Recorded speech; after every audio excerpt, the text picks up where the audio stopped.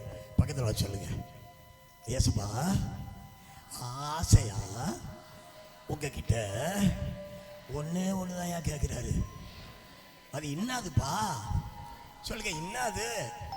சொல்லுங்க, யாராவது சொல்லுங்க, என்னது அது? இது தெரிஞ்சதான் நாங்க ஏன் கீழே நிக்கிறோம்? இல்லாட்டி உங்களை கீழே நிறுத்தி நாங்க மேல போயிருப்போம். நீங்க சொல்றது தெரியுது. பேதுருவை பார்த்து சொன்னாராம். யாரை பார்த்து? அப்ப எங்களுக்கு என்னன்னு கேட்குறீங்களா? ஆண்டவர் சொல்றாரு, இங்க இருக்கிற எல்லாரை பார்க்கிறோம். சொல்லுங்க சொல்லுங்க, இங்க இருக்கிற எல்லாரை பார்க்கிறோம். என் மேல நீ அன்பா இருக்கிறியா? இது சத்தியமா உங்களுக்காய் எனக்காய் சிலுவையில் அவர் தன் அன்பினால சிலுவையில் ஜீவனையே கொடுத்தார். இன்னைக்கு உயிரோடு இருக்கிறவராய் பரலோகத்தில் உங்களுக்காய் எனக்காய் பரிந்து பேசிக்கொண்டிருக்கிறார். அந்த தெய்வத்து மேல அன்பு கூர்ந்தா நீங்க நினைக்கிறத கர்த்தர் செய்வார். ஆமென். தவறாய் போனீங்கன்னா தவறாம தண்டிப்பார். அவர் கவருக்குள்ளே இருந்தீங்கன்னா அவர் கவர் தருகிற ஆசீர்வாதங்களை நீங்கள் சோதி அப்படியே ஒரு 5 minutes எல்லாம் மேலே பார்த்து ஜீசஸ் எல்லாரும் அப்படியே முழங்கார் படிகளை முடித்தவங்க நல்லா நெடுமுழங்கார் படி ஓர பாபா பாபா பா. உண்மையா இது வரைக்கும் ஆடினோம், பாடினோம், கொண்டாடினோம். கர்த்தர் கொடுத்த அந்த பாடல் வீகன் கோமஸ் ராகம் எழுதினது பாஸ்டர் ஜான் பி காமராஜ். இப்போ நம்ம ஃபாதர் பாடின ஒரு அழகான பாடலை பாடி ஆராதித்து அவங்க தலைவர்கள் கையில் கொடுக்க போறோம். அன்பு கூறுவே இன்னும் அதிகமா, எல்லாத்தையும் மறந்து இயேசுவை நோக்கி பார்த்து ஆராதிப்பே இன்னும் ஆர்வமாய் உம்மை முழு உள்ளத்தோடு ஆராதிப்பே முழு பலத்தோடு அன்பு கூறுவே.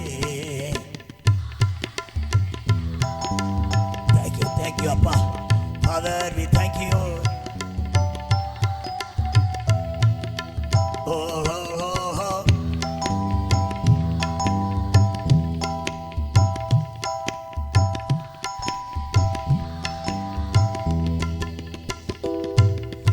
எல்ரோயி எல்ரோயி என்னை கண்டீரே நன்றி ஐயா.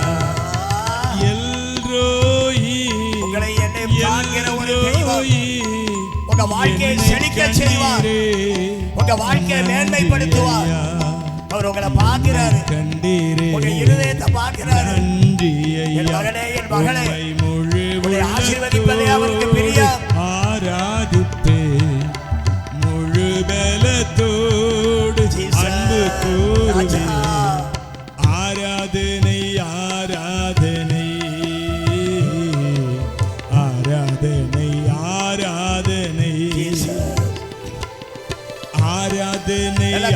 உயர்த்தி ஆராதனை ரெண்டு கரங்களை நல்லா உயர்த்தி பாடுங்க. ஆராதனை ஆராதனை எபினேசரே, இதுவரை எபினேசரே உதவி செய்தவர், எபினேசரே இதுவரையில் உதவி நீரே. ராஜா எபினேசரே எபினேசரே இதுவரையில் உதவி நீரே. இதுவரையில் உதவினர் உங்களை கையை விட்டுருவாரா? அவர் உங்களை விட்டு விலகவில்லை, உங்களை கைவிடவில்லை. ஆராதிப்பேன் முழு பலத்தோடு அன்பு கூறுவேன். ஆராதனை ஆராதனை ஆராதனை ஆராதனை யேசய்யா யேசய்யா யேசய்யா யேசய்யா யேசய்யா யேசய்யா யேசய்யா யேசய்யா. ஆபத்து வருகிற நேரங்கள்ல, சிந்தைகள் தவறா நினைக்கிற நேரங்கள்ல, மனம் இஷ்டப்படி ஓடுகிற ஒரு பெண்ணாளாக இருக்கும் போதெல்லாம், மனம் சஞ்சலப்படுகிற நேரம் எல்லாம், நான் உங்களுக்கு ஒரு நல்ல செய்தியை சொல்லிட்டு போறேன். இயேசு அப்படிங்கிற நாமத்தை சொல்லுங்களேன். அந்த நாமத்தை சொன்னா பிசாசு நடுங்கி ஓடுவார். உங்க சிந்தையை அவர் ஆட்கொள்ளுவார். அல்லேலூயா அல்லேலூயா. கரங்களை உயர்த்தி அல்லேலூயா அல்லேலூயா. மீண்டும் ஒரு விசை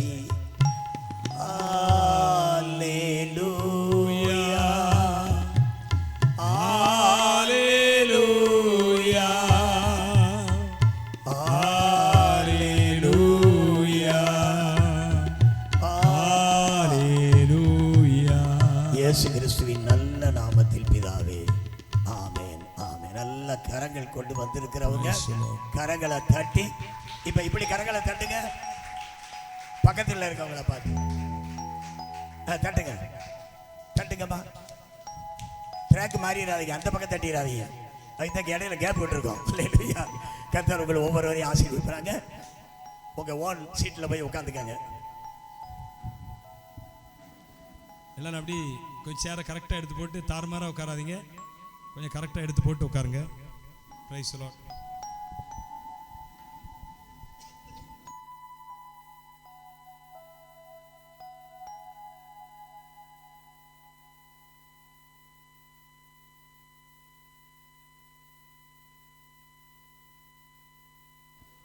தூக்கெல்லாம் போயிருச்சுதா? ஆமாம், நிறைய பேர் கிளம்பிடலாம் அப்படின்னு நினச்சோம். ஆனால் கிளம்பாமல் உட்காந்துட்டோம். நல்ல சரியான தூக்கம் வர நேரத்துக்கு ரெண்டு தாத்தாமாருங்க நம்ம மத்தியில் வந்து, நான் சொல்லலை, அவங்க ரெண்டு பேர் தான் சொன்னாங்க. ரெண்டு தாத்தாக்களும் ரொம்ப சூப்பராக டான்ஸ் ஆடி ரொம்ப அருமையாக ஆராதனை நடத்தினாங்க. நல்ல கரங்களை தட்டி ரெண்டு தாத்தா பாஸ்டருக்கு ரொம்ப வாழ்த்துக்களையும் நன்றிகளையும் தெரிவிச்சுங்க. ரொம்ப மகிழ்ச்சி. ஆமாம், இல்லைன்னு சொல்ல முடியாத பேத்தி பின்னால் இருக்கலாம். ரொம்ப சந்தோஷம். தொடர்ந்து நாம் நிறைவாக தொடர்ந்து ஆண்டுடைய வார்த்தை கேட்க போகிறோம். நம்ம மத்தியில் வந்து இவ்வளோ நேரம் ஆண்டுடைய வார்த்தைகள் நமக்கு பகிர்ந்து கொடுத்துருக்கிறார்கள். தொடர்ந்து ஆண்டவர் அவங்களை பயன்படுத்த, அவர்கள் மூலம் நம்மோடு ஆண்டவர் பேசும்படியாக இந்த இறுதி பகுதிக்கு வந்திருக்கிறோம். அருமையான அன்பு சகோதரர் கிப்பால் அவர்களை நாம் மேடைக்கு அழைக்கிறோம். நல்ல ஒரு கரங்களை தட்டி நாம் அவர்களை வரவேற்போம். தொடர்ந்து அவங்களோடு இருந்து ஆண்டவர் நம்ம கூட பேசுவாராக. நல்ல ஒரு கை தட்டும், நல்ல உற்சாகமாக நல்ல மொழிபெயர்ப்பு செய்கிற அருமையான பாஸ் ஃப்ளாரன்ஸ் அவர்களுக்கு வாழ்த்துக்களை நன்றிகளையும் தெரிவிச்சுக்கிறோம். அவர்களை கரங்களை தட்டி நாம் வாழ்த்து வரவேற்போம். Praise the Lord. Praise the Lord.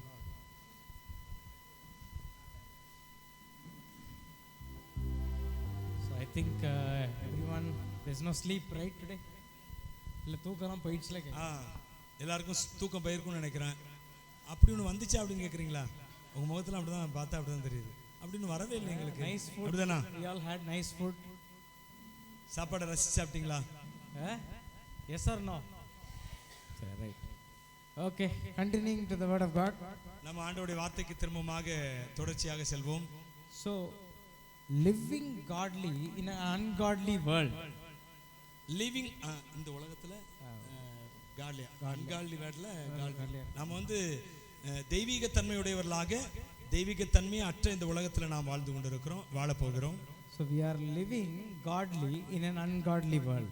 எனவே நாம் வந்து இந்த தேவனற்ற அப்படிதான், தேவன் நிறைய பேர் சொன்னாலும் தேவனற்ற உலகத்தில் தான் இருக்க. தேவனற்ற உலகத்தில் நாம் தெய்வத்தோடு கூட இணைந்து வாழுகிறோம். So generations are changing. தலைமுறைகள் மாறுகிறது. Technology is changing. தொழில்நுட்பங்கள் மாறுகிறது. Political landscapes are changing. அரசியல் எல்லைகள் மாறுகிறது. But what is not changing? என்னது மாறாமல் இருப்பது என்ன? Our Lord Jesus Christ. அவர் நம்முடைய தேவனாகிய ஆண்டவராகிய இயேசு கிறிஸ்து மாத்திரமே. Hallelujah. Hallelujah. The word of God never changes. Word of God? தேவனுடைய வார்த்தை never changes. தேவனுடைய வார்த்தை ஒருபோதும் மாறாதது. Remember the old rugged cross. The old rugged cross never changes. நம்முடைய எல்லைக்குறி இல்ல சிலுவை. சிலுவை old rugged cross அது வந்து மாறாது. அதேதான். சிலுவை அது ஒருபோதும் மாறாதது.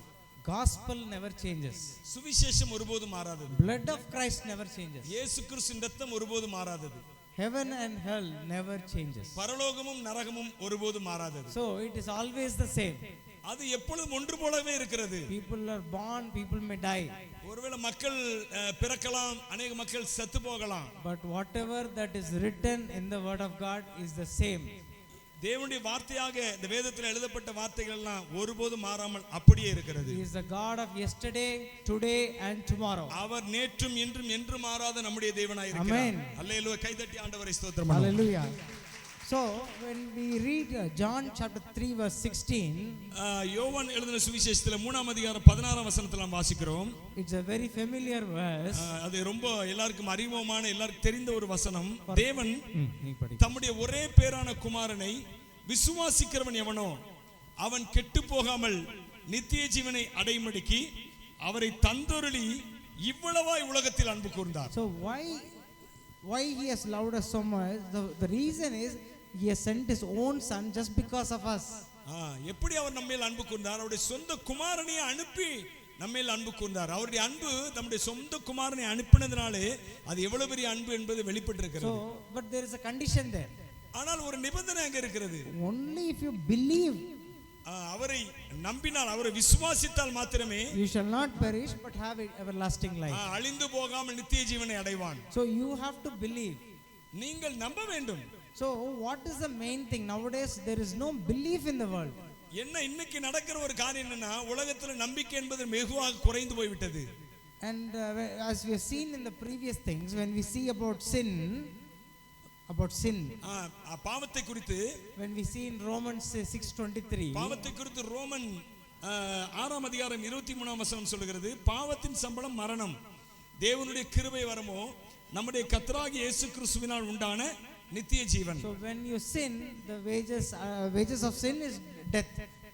நீங்கள் பாவம் செய்வீர்கள் என்றால் பாவத்தின் சம்பளமாகிய மரணம் உங்கள் மேல் வருகிறது. But the gift of God is eternal life in Christ Jesus. ஆனால் தேவனுடைய கிருபை வரமோ அது நித்திய கிறிஸ்துவுக்குள்ளாய் உண்டான நித்திய ஜீவனாய் இருக்கிறது. So when will you get the eternal life? நாம் எப்பொழுது நித்திய ஜீவனை பெறுகிறோம்? So you have to believe. நாம் நம்ப வேண்டும். Without believing nothing is going to happen. இயேசு கிறிஸ்துவை நம்பாமல் வேற ஒன்றும் நடக்க போறதே இல்ல. Life is a race. அது வந்து வாழ்க்கை வந்து ஒரு ஓட்டப்பந்தயம் போன்றது. Until the end you need to run. முடிவு வரை பந்தயத்தின் முடிவு வரை நாம் ஓடிக்கொண்டே இருக்க வேண்டும். It is not that you just say I believe God in the beginning. நான் ஆரம்பத்துல இயேசு கிறிஸ்துவை விசுவாசித்தேன். Then it is not that you stop the race or you come out of the race. நம்ம வந்து நம்ப ஆரம்பித்து விட்டோம், இனி அந்த ஓட்டப்பந்தயத்தில் நாம் வெளியே வர முடியாது, ஓடிக்கொண்டே இருக்க வேண்டும். So until the last moment, கடைசி அசைவு வரை we have to run the race. நாம் அந்த ஓட்டப்பந்தயத்தில் ஓடிக்கொண்டே இருக்க வேண்டும். So how we can do that? நாம் அதை எப்படி செய்வது? So we have to believe we have been redeemed by his blood.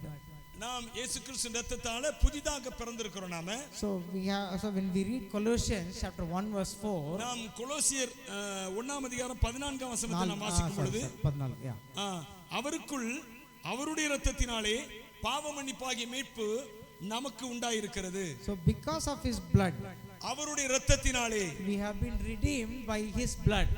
நாம் அவருடைய இரத்தத்தினாலே மீட்கப்பட்டிருக்கிறோம். So one thing you need to understand, we have been saved by his blood. His blood is so precious. ஒரு காரியத்தை நீங்கள் நன்றாக அறிந்து கொள்ள வேண்டும். அவருடைய இரத்தத்தினால் நாம் மீட்கப்பட்டிருக்கிறோம். அவருடைய இரத்தம் அவ்வளவு அருமையானது, அது விலையேற பெற்றது. There is no price for that. அதற்கு விலையே இல்ல, அதனால விலையேற பெற்றதுன்னு சொல்றோம். That is why we are saying so precious blood. When we have communion, we are emphasizing more and more on the blood of Christ. நாம் கூடி வரும் பொழுதெல்லாம் இயேசு கிறிஸ்துவின் இரத்தத்தை குறித்து பிரஸ்தாபப்படுத்துகிறோம். ஏன்னா அவருடைய இரத்தம் அவ்வளவு விலையேற பெற்றது. When we take communion, we remember that his body has been broken for us, and even till the last drop of his blood he has shed for us. நாம் திருவிருந்து ஆராதனையில் பங்கெடுக்கும் போது நாம் அவருடைய இரத்தத்தை அறிக்கை செய்ய, அவருடைய இரத்தம் எனக்காக கடைசி சொட்டு வரை சிந்தப்பட்டது, என்னுடைய பாவங்களிலிருந்து என்னை மீட்டெடுக்கும்படியாக அவர் கடைசி சொட்டு இரத்தம் வரை சிந்தினார் என்பதை நாம் திருவிருந்து ஆராதனையில் அறிக்கை செய்கிறோம், நம்புகிறோம், அறிக்கை செய்கிறோம். Hallelujah. Hallelujah. See, if he remembers this, ஒரு மனுஷன் ஒரு மனுஷன் அதை நினைவு கூறும் பொழுது, that is the blood of Christ, இயேசு கிறிஸ்துவின் இரத்தத்தை நினைவு கூறும் பொழுது, he will never sin again. அவன் திரும்பமாக பாவம் செய்ய மாட்டான். So it is, let me put it in this way. இப்படி சொல்லலாம். So when you are நாம இப்படி சொல்லலாம், when you are sinning again, நாம் திரும்பமாக பாவம் செய்கிறவர்களாக இருந்தால், you are crucifying Christ again. திரும்பமாக இயேசு கிறிஸ்துவை சிலுவையில் அறைகிறோம். So how many times are you going to crucify him? நீங்க எத்தனை முறை இயேசு கிறிஸ்துவை சிலுவையில் அறைய முடியும்? How many times he has to shed the blood for you? எத்தனை முறை உங்களுக்காக அவர் இரத்தம் சிந்திக் கொண்டே இருக்க முடியும்? One for all, he has done it for the entire mankind. ஒரே முறை எல்லா மனுஷர்களுக்காகவும் மனுஷ குலத்துக்காகவும் ஒரே முறை இயேசு கிறிஸ்து இரத்தம் சிந்தினார். So we have to understand the significance and the importance of that. நாம் அதை புரிந்து கொள்ள வேண்டும். இயேசு கிறிஸ்து தம்முடைய இரத்தத்தை ஒரு அடையாளமாக சிந்தி இருக்கிறார், அதை நாம் புரிந்து கொள்ள வேண்டும். So we have to see how his body was beaten and how his blood was shed. அவருடைய சரீரம் எவ்வளவாய் வதைக்கப்பட்டது, அழிக்கப்பட்டது, சிதைக்கப்பட்டது, அவருடைய இரத்தம் எப்படியாய் சிந்தப்பட்டது என்பதை நாம் நினைவு கூற வேண்டும். And one more thing, nowadays people are telling what heaven, what hell. இன்னைக்கு अनेक மக்கள் சொல்றாங்க பரலோகம் என்ன நரகம் என்ன என்று சொல்லி अनेक மக்கள் சொல்றாங்க. They are living a life that is whatever they get they are living. அவங்க என்ன கிடைக்குதோ அதை வச்சு வெந்ததை தின்று விதி வந்தால் சாவம் என்று அவர்கள் தங்களுடைய வாழ்க்கையை நடத்தி கொண்டே இருக்கிறார்கள். They say many things are happening in the world. Corona came, now many calamities are happening, that is happening, this is happening. We don't know that we are going to be alive tomorrow. Then why I should live a proper life? நம்ம இந்த உலகத்துல வாழ்றது நிச்சயம் இல்லாத வாழ்க்கையா, corona வருது, அந்த பிரச்சனை வருது, இந்த நோய் வருது, இந்த உலகத்துல வாழ்றது நிச்சயமா இருக்கிறது, ஏதோ வாழ்வோம் அப்படின்னு சொல்லி வாழ்ந்து கொண்டிருக்கிறார்கள். So let's read one more verse, Revelation chapter 21 verse 27. வசனத்தை கூட வாசிப்போம். வெளிப்படுத்தின விசேஷத்திலே 21ஆம் அதிகாரம் 27வது வசனம். ஆட்டுக்குட்டியானவரின் ஜீவ புஸ்தகத்தில் எழுதப்பட்டவர்கள் மாத்திரம் அதில் பிரவேசிப்பார்கள். So is your name written in the book of life? உன்னுடைய பெயர் அந்த ஜீவ புஸ்தகத்தில் எழுதப்பட்டிருக்குமேயானால், then only you can enter into heaven. அப்போ மாத்திரமே உன்னுடைய பெயர் ஜீவ புஸ்தகத்தில் எழுதியிருந்தால் மாத்திரமே பரலோகத்தில் நீ நுழைய முடியும். The before chapter we read 20:15, அதுக்கு முந்தின அத்தியாயத்தை நாம் வாசிக்கும் பொழுது 20ஆம் அதிகாரம் 15ஆம் வசனத்தில் வாசிக்கும் போது, ஜீவ புஸ்தகத்திலே எழுதப்பட்டவனாக காணப்படாதவன் எவனோ அவன் அக்கினி கடலிலே தள்ளப்பட்டான். So 20:15 வெளிப்படுத்தல். So same book before chapter. அடுத்தடுத்த அத்தியாயங்களிலேயே நாம் இதை குறித்து படிக்கலாம். So if your name is not found, you will be cast into the lake of fire.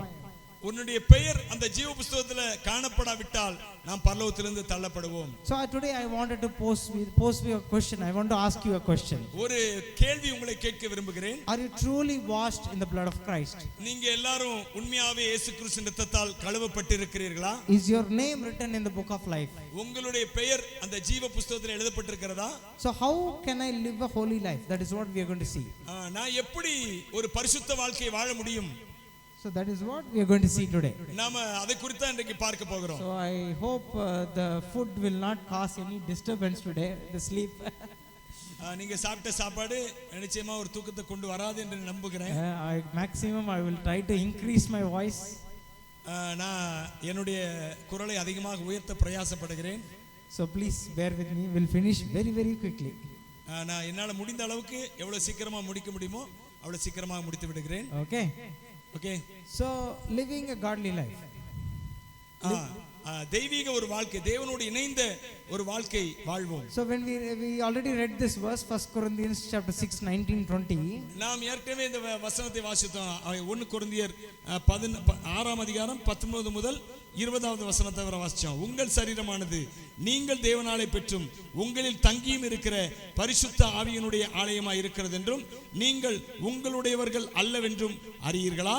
குறையத்துக்கு கொல்லப்பட்டீர்களே, ஆகையால் தேவனுக்கு உடையவைகளாகிய உங்கள் சரீரத்தினாலும் உங்கள் ஆவியினாலும் தேவனை மகிமைப்படுத்துங்கள். So through your body you need to glorify God. உங்களுடைய சரீரத்தினாலே நீங்கள் தேவனை மகிமைப்படுத்த வேண்டும். So whatever that you're doing, you may be thinking that no one is seeing me.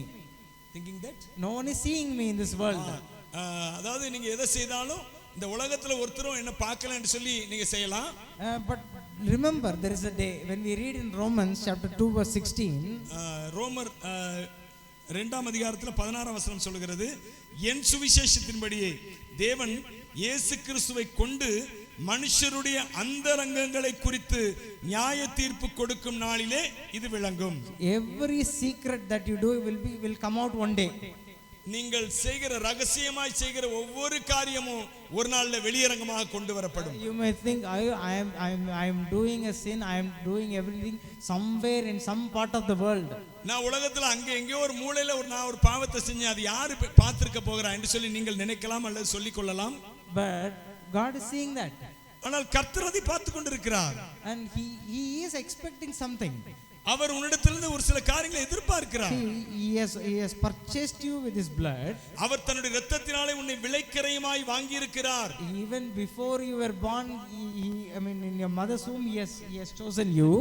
நீ தாயின் கற்பத்திலே உருவாகும் முன்னே அவர் உன்னை தெரிந்து கொண்டிருக்கிறார். So he has chosen you. You are his precious child.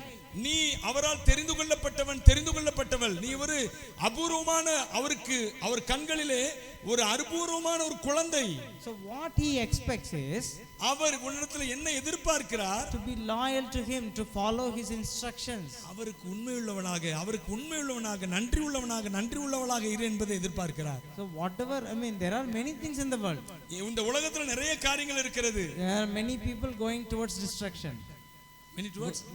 Destruction. அழிவை நோக்கி அநேக ஜனங்கள் போய்க்கொண்டே இருக்கிறார்கள். The Lord expects you to go in the narrow way.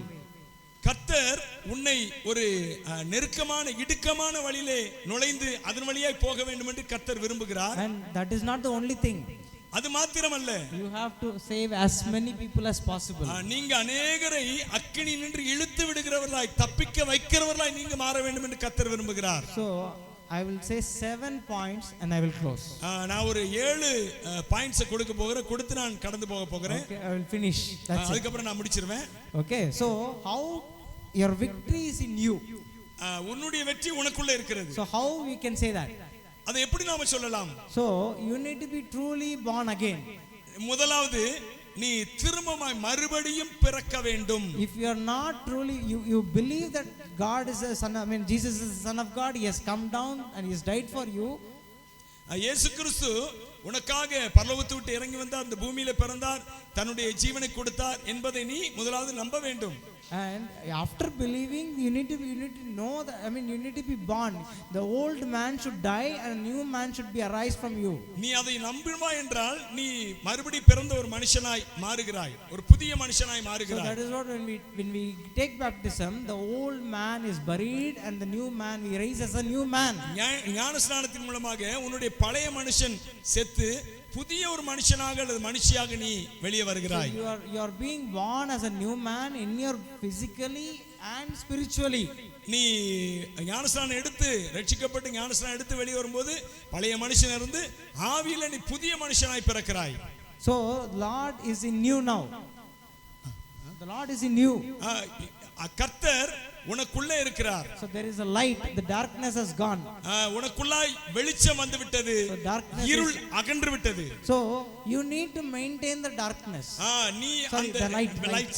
நீ அந்த ஒளியை வெளிச்சத்தை நீ அதை தக்க வைத்துக் கொள்ள வேண்டும் என்று கர்த்தர் விரும்புகிறார். Wherever you go, நீ எங்க போனாலும் people should identify you. உன்னை மக்கள் இனம் காணுவார், அடையாளம் காணுவார்கள். So that is what it is written in the Bible. அதுதான் வேதத்தில் எழுதப்பட்டிருக்கிறது. So through our life his name should be glorified. நம்முடைய வாழ்க்கையின் மூலமாக அவருடைய நாமம் மகிமைப்பட வேண்டும். So our life should be a witness. நம்முடைய வாழ்க்கை அவருக்கென்று உள்ள ஒரு சாட்சியாக மாற வேண்டும். So the Lord say, be light, the salt and light of the world. நம்மை தேவன் இந்த உலகத்துக்கு உப்பாகவும் வெளிச்சமாகவும் மாற்றி இருக்கிறார். So we have to make a difference. I mean, we cannot be just like another person living in the world. நம்ம மற்ற மனுஷங்க இந்த உலகத்தில் வாழ்ற மற்ற மனுஷனை போலல்ல, நாம் வித்தியாசமானவர்கள், நாம் வேறுபடுத்தப்பட்டவர்கள் என்பதை நம்முடைய ஒவ்வொரு நடக்கையிலும் நாம் காண்பிக்க கடமைப்பட்டவர்களாக இருக்கிறோம். So wherever you are, நீ எங்க இருந்தாலும் you have to show that you are truly born.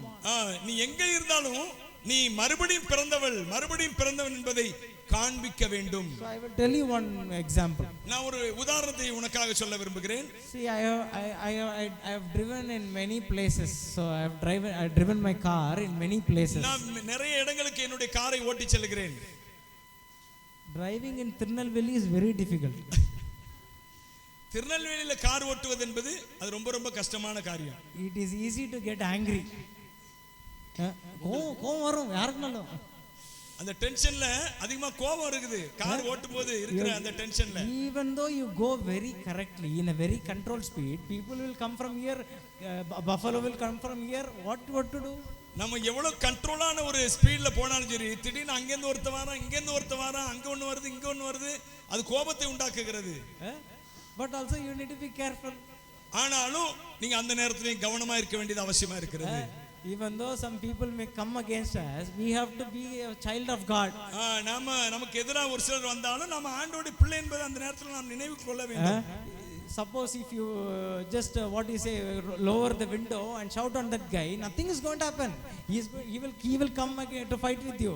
But if you go silently, you are proving that you are a child of God.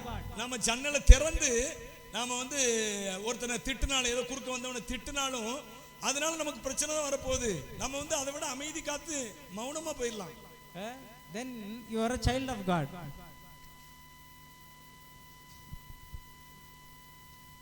நீ ஒரு தேவனுடைய பிள்ளை. So being truly born is not only in the church, everywhere you have to show. நீ மறுபடியும் பிறந்த ஒரு மனுஷனாய் மனுஷியாய் சர்ச்சில சபையில காட்டுகிற மாத்திரமல்ல, எல்லா இடங்களிலேயும் நீ போகிற இருக்கிற எல்லா இடங்களிலும் காட்ட வேண்டியது அவசியமா இருக்கிறது. You cannot come and straight away act in front of pastor that you are a very righteous man. You cannot come to church and act in front of pastor. You are a righteous. பாஸ்டர்ட்ட மாத்திரம் நீ நல்ல பிள்ளை போல காண்பிச்சு பிரயோஜனம் இல்ல. See, this is the actual test. When you are going outside, you will get angry. Situations will come. நிறைய சூழ்நிலைகள் வரும், நீ கோபப்படும்படியாக நிறைய சூழ்நிலைகள் வரும். அங்கதான் உன்னை நிரூபித்து காட்ட வேண்டியிருக்கு நீ மறுபடியும் பிறந்தவன் என்று. People will come against you. உனக்கு விரோதமாக அநேக மக்கள் வரலாம். People will talk unnecessary things. தேவையில்லாத வார்த்தைகளை உன்ன மேல அள்ளி வீசலாம். It will cause anger, you will feel depressed, many things will happen. உனக்கு கோபம் வரலாம், கொஞ்சம் உனக்கு மன அழுத்தம் கூட உண்டாகலாம். But you have to overcome all these things. இவை எல்லாவற்றையும் கோபம், மன அழுத்தம், எல்லாவற்றையும் டென்ஷன் எல்லாவற்றையும் நாம் மேற்கொள்ள வேண்டும். Hallelujah. Hallelujah. So being truly born is very important. அதாவது உண்மையாவே மறுபடியும் பிறந்தவர்களா இருப்பது மிக மிக முக்கியம். So when we read 2 Timothy chapter flee youthful lust chapter, one second. Yeah. 2 Timothy 2:22. 2 தீமோத்தேயு 2:22ல நாம் பார்க்கிறோம். So I'm sorry, தமிழ்ல சொல்லுங்க சார். ஸ்தோத்திரம். பாடியத்துக்குரிய இச்சைகளை விட்டு விலகு. Yes. So 2 தீமோத்தேயு 2:22. 2:22. பாடியத்துக்குரிய தீமைகளை விட்டு இச்சைகளை விட்டு விலகு. அதான் பாலியத்துக்குரிய இச்சைகளுக்கு நீ விலகி ஓடி சுத்த இருதயத்தோட கர்த்தரை தொழுது கொள்ளுகிறவருடனே நீதியையும் விசுவாசத்தையும் அன்பையும் சமாதானத்தையும் அடையும்படி நாடு. So you need to flee youthful lust. பாலியத்துக்குரிய இச்சை, பாலியத்துக்குரிய என்ன அர்த்தம்? வாலிப வயதுல தோண்டக்கூடிய இச்சைகள், அதற்கு விலகி ஓடு. I am not only talking about sexual sins here. நான் வெறுமனே பாலிய அந்த பாவங்களை குறித்து, இச்சையான பாவங்களை குறித்து மாத்திரம் நான் பேசவில்லை. Anything that in your life that is more than God is a lust. உன்னுடைய வாழ்க்கையில தேவன் சொன்னவைகளுக்கு மேலாக அதிகமாக காணப்படுகிற எல்லாமே பாவம் தான். See, above God anything is lust. God is above everything. Okay, you have to understand that. தேவன் சொன்னவைகளுக்கு மேலான எல்லாமே பாவம் தான். So புரிந்து கொள்ளுங்கள். it may be anything, it may be even food. Food. ஒருவேளை சாப்பாடு, நாம் சாப்பாடு ஒரு அளவுக்கு மீறி அதுல ஆசை வரும் என்றால் அது பாவம். If you have your heart upon anything that is lust. உன்னுடைய இருதயத்தை தேவனுக்கு மேலாக அதிகமாக நீ எதன் மேலெல்லாம் செலுத்துவாயோ அதெல்லாம் பாவமாகவே கருதப்படும். So in the young age many youth have many things. இந்த வாலிப வயதுல வாலிப பிள்ளைகளுக்கு अनेक காரியங்கள் நமக்கு உள்ள இருக்கும். So I'll tell you few examples from my life. என்னுடைய வாழ்க்கையில இருந்து ஒரு சில எடுத்துக்காட்டுகளை சொல்ல நான் விரும்புகிறேன். Okay, so I bought a car recently when I remember 2018 I bought a car. நான் 2018ல ஒரு கார் வாங்கினேன். So what happened, I was so much fond of that car, I will not give it to anyone. நான் அந்த car மேல பயங்கரமான பிரியத்தை வச்சிருந்தேன். அதனால அந்த காரை யாருக்குமே நான் கொடுக்க மாட்டேன். My father only bought the car for me. அவர் எங்க அப்பா தான் வாங்கி கொடுத்தாரு அந்த காரை. I never give the car to my father also. அவருக்கு கூட என் காரை நான் கொடுக்க மாட்டேன். I will not allow my father or my sister or even our driver to touch the car. அந்த காரை தொடுவதற்கு யாருக்குமே எங்க வீட்ல யாருக்கும் ஏன் டிரைவர் கூட அனுமதி கிடையாது. அப்பாவுக்கு அம்மாவுக்கு யாருக்கும் அனுமதி கிடையாது. Only I will drive, the key will always be with me only. அந்த காரை நான் தான் தொடுவேன், நான் தான் ஓட்டுவேன். அந்த கார் சாவி என் இடத்துல தான் எப்போதும் இருக்கும். See, that is an obsession, that is actually it's a sin. அது ஒரு மிகப்பெரிய பாவம். So anything that is you are valuing more than God is a sin. தேவனை விட நீ எதெல்லாம் அதிகமா மதிப்பு வைக்கிறோ, எதெல்லாம் அதிகமா நேசிக்கிறியோ அது எல்லாமே பாவத்துக்குரியதாகவே கருதப்படும். So what happened, the Lord wanted to teach me as a lesson. கர்த்தர் எனக்கு ஒரு பாடத்தை சொல்லி கொடுக்க விரும்பினார். So what happened, one day I parked it in our apartment. அபார்ட்மெண்ட்ல என்ன? அபார்ட்மெண்ட்ல நிறுத்தி இருந்தேன் காரை.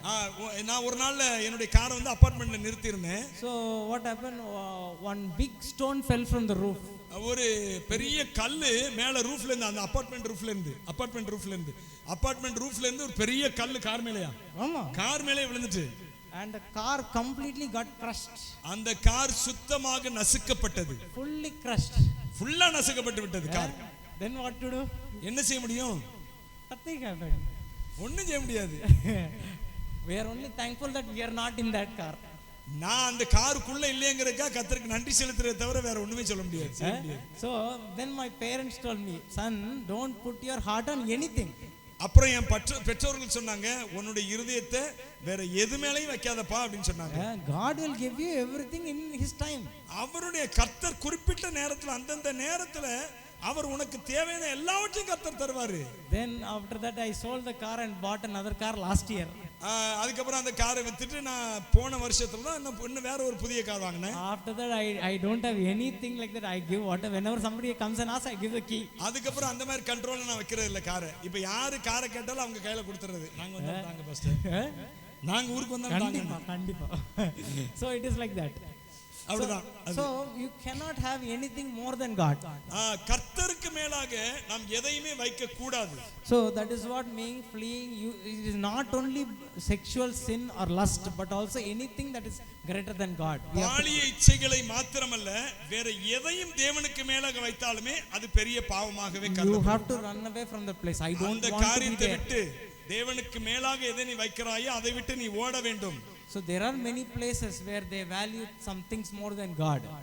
நிறைய இடங்கள் உண்டு, நிறைய காரியங்கள் உண்டு. கடவுளை விட தேவனை விட மதிப்பு வைக்க கூட நிறைய காரியங்கள் நிறைய இடங்கள் உண்டு. But you have to move away from all these ஆனா நீ things. அதை விட்டு நீ நகன்று விட வேண்டும். So be careful. ரொம்ப கவனமா இருங்க. So now flee sexual immorality. Sexual immorality. Sexual பாலியல் இச்சைகளை விட்டு நீ விலகி ஓடு. So you have to protect yourself. உன்னை நீயே காத்துக்கொள். So you every day see many things happening in the world. ஒவ்வொரு நாளும் ஒவ்வொரு காரியங்கள் உலகத்துல எந்த மூலையில எங்கேயாவது நடந்து கொண்டே இருக்கிறது. So it is our responsibility to be careful. நாம கவனமா இருப்பது தான் நம்முடைய கையில தேவன் கொடுத்த பொறுப்பு. So God is there to protect us, but if we don't obey, how will God protect you? கர்த்தர் நம்மை பாதுகாக்க அவர் தயாரா இருக்கிறார், ஆயத்தமா இருக்கிறார். ஆனா நம்ம அவர் கையை விட்டு போகும்போது அவரால் உண்மை செய்ய So முடியாது. today you may be here, next after some 1 or 2 years you may, if you get a job in another country, you may move to another country. நீங்க இப்போ இங்க இருக்கலாம், இன்னும் 1 வருஷத்துல 2 வருஷத்துல 3 வருஷத்துல வேற ஏதாவது வேலை கிடைச்சி வேற தேசத்துக்கு போலாம், எங்கேயே போகலாம். So how well are you there? How much you are protecting your body? உன்னுடைய சரீரத்தை நீ இருக்கிற இடத்துல எப்படி நீ பாதுகாத்துக் கொள்கிறாய்? So I have visited couple of countries in the past few 4-5 years. I have visited few countries. நான் ஒரு 4-5 வருஷத்துக்குள்ள ஒரு சில நாடுகளுக்கு நான் போய் வந்திருக்கிறேன். So everywhere I go alone. நான் எங்க போனாலும் தனியா தான் போறேன். So people ask, you are sending your son alone? என் தகப்பனாரத்துல கேக்குறாங்க எல்லாரும், உங்க பையனை நீங்க தனியாவா அனுப்பிச்சு வைக்கிறீங்க அப்படின்னு கேக்குறாங்க. No, I trust God. அவர் சொல்ற அவர் எங்க அப்பா அவங்க அப்பா சொல்றாரு, நான் கர்த்தரை நம்பி என் மகனை தனியா அனுப்புகிறேன் என்று சொல்லுகிறார். So he doesn't say that I trust my son. அவர் சொல்லல, அப்படி சொல்லல. எப்படி சொல்லலன்னா என் மகனை நான் நம்புறேன்னு சொல்லல, He trusts நான் தேவனை நம்புகிறேன், அதனால என் மகனை தனியா அனுப்புறேன். Wherever my son goes, எங்கெல்லாம் என் பையன் போகிறானோ he will definitely obey God and be loyal to God. அவன் வந்து போகிற இடத்துலலாம் கர்த்தருக்கு உண்மையா இருப்பான், அவன் கர்த்தருக்கு கீழ்ப்படிந்து செல்வான் என்று சொல்லுகிறார். So I lived in Singapore for 7 months. நான் சிங்கப்பூர்ல 7 மாதங்கள் நான் இருந்தேன். I was doing my Bible college there. என்னுடைய பைபிள் காலேஜ் அங்க முடிச்சேன், சிங்கப்பூர்ல படித்தேன் 7 மாதம். Singapore is everything is free, open. சிங்கப்பூர்ல எல்லாமே அது திறந்த வண்ணமாக இருக்கிறது எல்லாமே. No one is there to see you in the night. Wherever you want you can go. நீங்க எங்க போனாலும் உன்னை பார்க்கிறதுக்கு யாரும் கேள்வி கேட்க யாருமே கிடையாது. But are you willing to be loyal to God? நீ வந்து தேவனுக்கு உண்மையானவளாக இருக்க விரும்புகிறாயா? Last year 2 times I been to Thailand. நான் கடந்த வருஷத்துல 2 தடவை தாய்லாந்துக்கு போயிருந்தேன். So whenever I go, see when I go to hotel room, நான் எப்பெல்லாம் ஹோட்டல் ரூமுக்கு போகிறவனோ I ask the hotel staff to remove any unclean things from my hotel room. நான் போறதுக்கு முன்னாடி அந்த ஹோட்டல்ல உள்ளவங்கள்ட்ட என் ரூம்ல யுவர் ரூம், Yes. என் ரூம்ல இருக்கிற தேவையில்லாத காரியங்களை நகட்டிடணும் என்று சொல்லி அவங்கள்ட்ட நான் கேட்டுக்கொள்வேன். All beer bottle, liquor bottle, condoms, contraceptives, so everything I ask them to remove. Liquor bottle, condoms, இப்படிப்பட்ட அநேக காரியங்கள் அங்கே இருக்கும். ஏன்னா தாய்லாந்து வந்து இந்த மாதிரி காரியங்களுக்கு பேர் போன ஒரு இடம். அது எல்லாமே உலகத்திலேயே தாய்லாந்து வந்து அவ்வளோ ஃபேமஸான ஒரு இடம். முக்கியமாக ப்ராஸ்டியூஷனுக்கு ரொம்ப பேர் போன இடம் தாய்லாந்து. எனவே நான் போகும்போது காண்டம்ஸ், இன்னும் லிக்கர் சம்பந்தமான காரியம் எல்லாவற்றையும் என் ரூமை விட்டு விலக்கி போட்டுறேன், எடுத்து போட்டுறேன்னு நான் சொல்லிடுவேன். And I will not go out after 4 o'clock in the evening. நான் வந்து ஈவினிங் 4 மணிக்கு மேல வெளியே போறதில்லை. நான் வந்து வெளியே ஹோட்டல் ரூமை விட்டு 4 மணிக்கு மேல, ஈவினிங் 4 மணிக்கு மேல வெளியே போறதே இல்லை. Even for food I order, it will come to my room. சாப்பாட்டுக்கு கூட நான் ஆர்டர் பண்ணுவேன், என் ரூமுக்கு சாப்பாடு வந்துடும். Why? ஏன்? Because I have to protect myself. ஏன்னா நான் பாதுகாத்துக் கொள்ள வேண்டும். Because the lust of eyes, கண்களின் இச்சை, it is dangerous. அது மிக மிக அபாயகரமானது. Even though you walk, some things will attract you. நீங்க நடந்து சென்று கொண்டிருக்கும் பொழுது ஒரு சில காரியங்கள் உங்களை கவர்ச்சிக்கும். So you have to be careful. எனவே நீங்க ரொம்ப கவனமாக இருக்க வேண்டும். Always pray the Lord should protect you from sexual immorality. நீங்க எப்பொழுதுமே ஜெபம் பண்ணி கொண்டிருங்கள், தேவனை நம்பிக் கொண்டிருங்கள். தேவன் உங்களை இந்த மாதிரியான பாலியல் இச்சைகளுக்கு விலக்கி காப்பார். So also you should always pray for sanctification in your heart. உங்கள் இருதயத்துக்குள்ளாக நீங்கள் பரிசுத்தத்திற்காக ஆண்டவரிடத்தில் கேட்டுக்கொண்டே இருக்க வேண்டும். It is வேண்டும். not a one time prayer or a one day prayer. அது வந்து ஒரு நேர ஜெபம் அல்ல, ஒரு வேளை ஜெபம் அல்ல, அல்லது ஒரு சில நேரங்களுக்கான ஜெபம் அல்ல. It is everyday prayer. You need to continuously pray and 24/7. Lord, I should not fall in any of the sin. ஒவ்வொரு நேரமும் நாம் ஜெபம் பண்ணி கொண்டே இருக்க வேண்டும். ஆண்டவரே, நான் எந்த பாவத்திலும் விழுந்து விட கூடாது என்பதில் கவனமாக ஜெபித்துக் கொண்டே இருக்க வேண்டும். Because without doing that, even if we stop praying about that, we may slip. அத பத்தி ஜெபம் பண்ணலைனா நம்ம விழுந்துருவோம். நாம் வந்து அப்படி ஜெபம் பண்ணவிட்டால் இந்த பாவத்தில் நாம் விழுந்து போய் விடுவோம். So because the devil is always ready. சாத்தான் எப்பொழுதுமே ஆயத்தமா இருக்கிறான். He is praying with his eyes. அப்படியே கண்ணு வச்சு பார்த்துட்டே இருக்கான். He is seeing. அவன் அப்படியே கவனித்துக் கொண்டே இருக்கிறான், அப்படியே சுற்றி பார்த்து கொண்டே இருக்கிறான். He is a roaring lion. அவன் ஒரு கர்ச்சிக்கிற சிங்கம் போல உங்களை பார்த்து கொண்டே இருக்கிறான். Some people they tell he is a toothless இது அதெல்லாம், but he is always very much keen. அவன் ரொம்ப ரொம்ப கவனமா உங்களை பார்த்து கொண்டே இருக்கிறான். The main target of devil is the youth. சாத்தானுடைய முக்கியமான லக்கு யாருன்னு கேட்டீங்கன்னா வாலிப பிள்ளைகள். Because they are the future leaders. ஏன் வாலிப பிள்ளைகள் மேல கண்ணு வைக்கிறான்னு கேட்டீங்கன்னா அவங்க தான் வருங்காலத்துல கலக்க போகிற தலைவர்கள். கைதட்டி ஆண்டவரை ஸ்தோத்திரம் பண்ணுவோம். Hallelujah.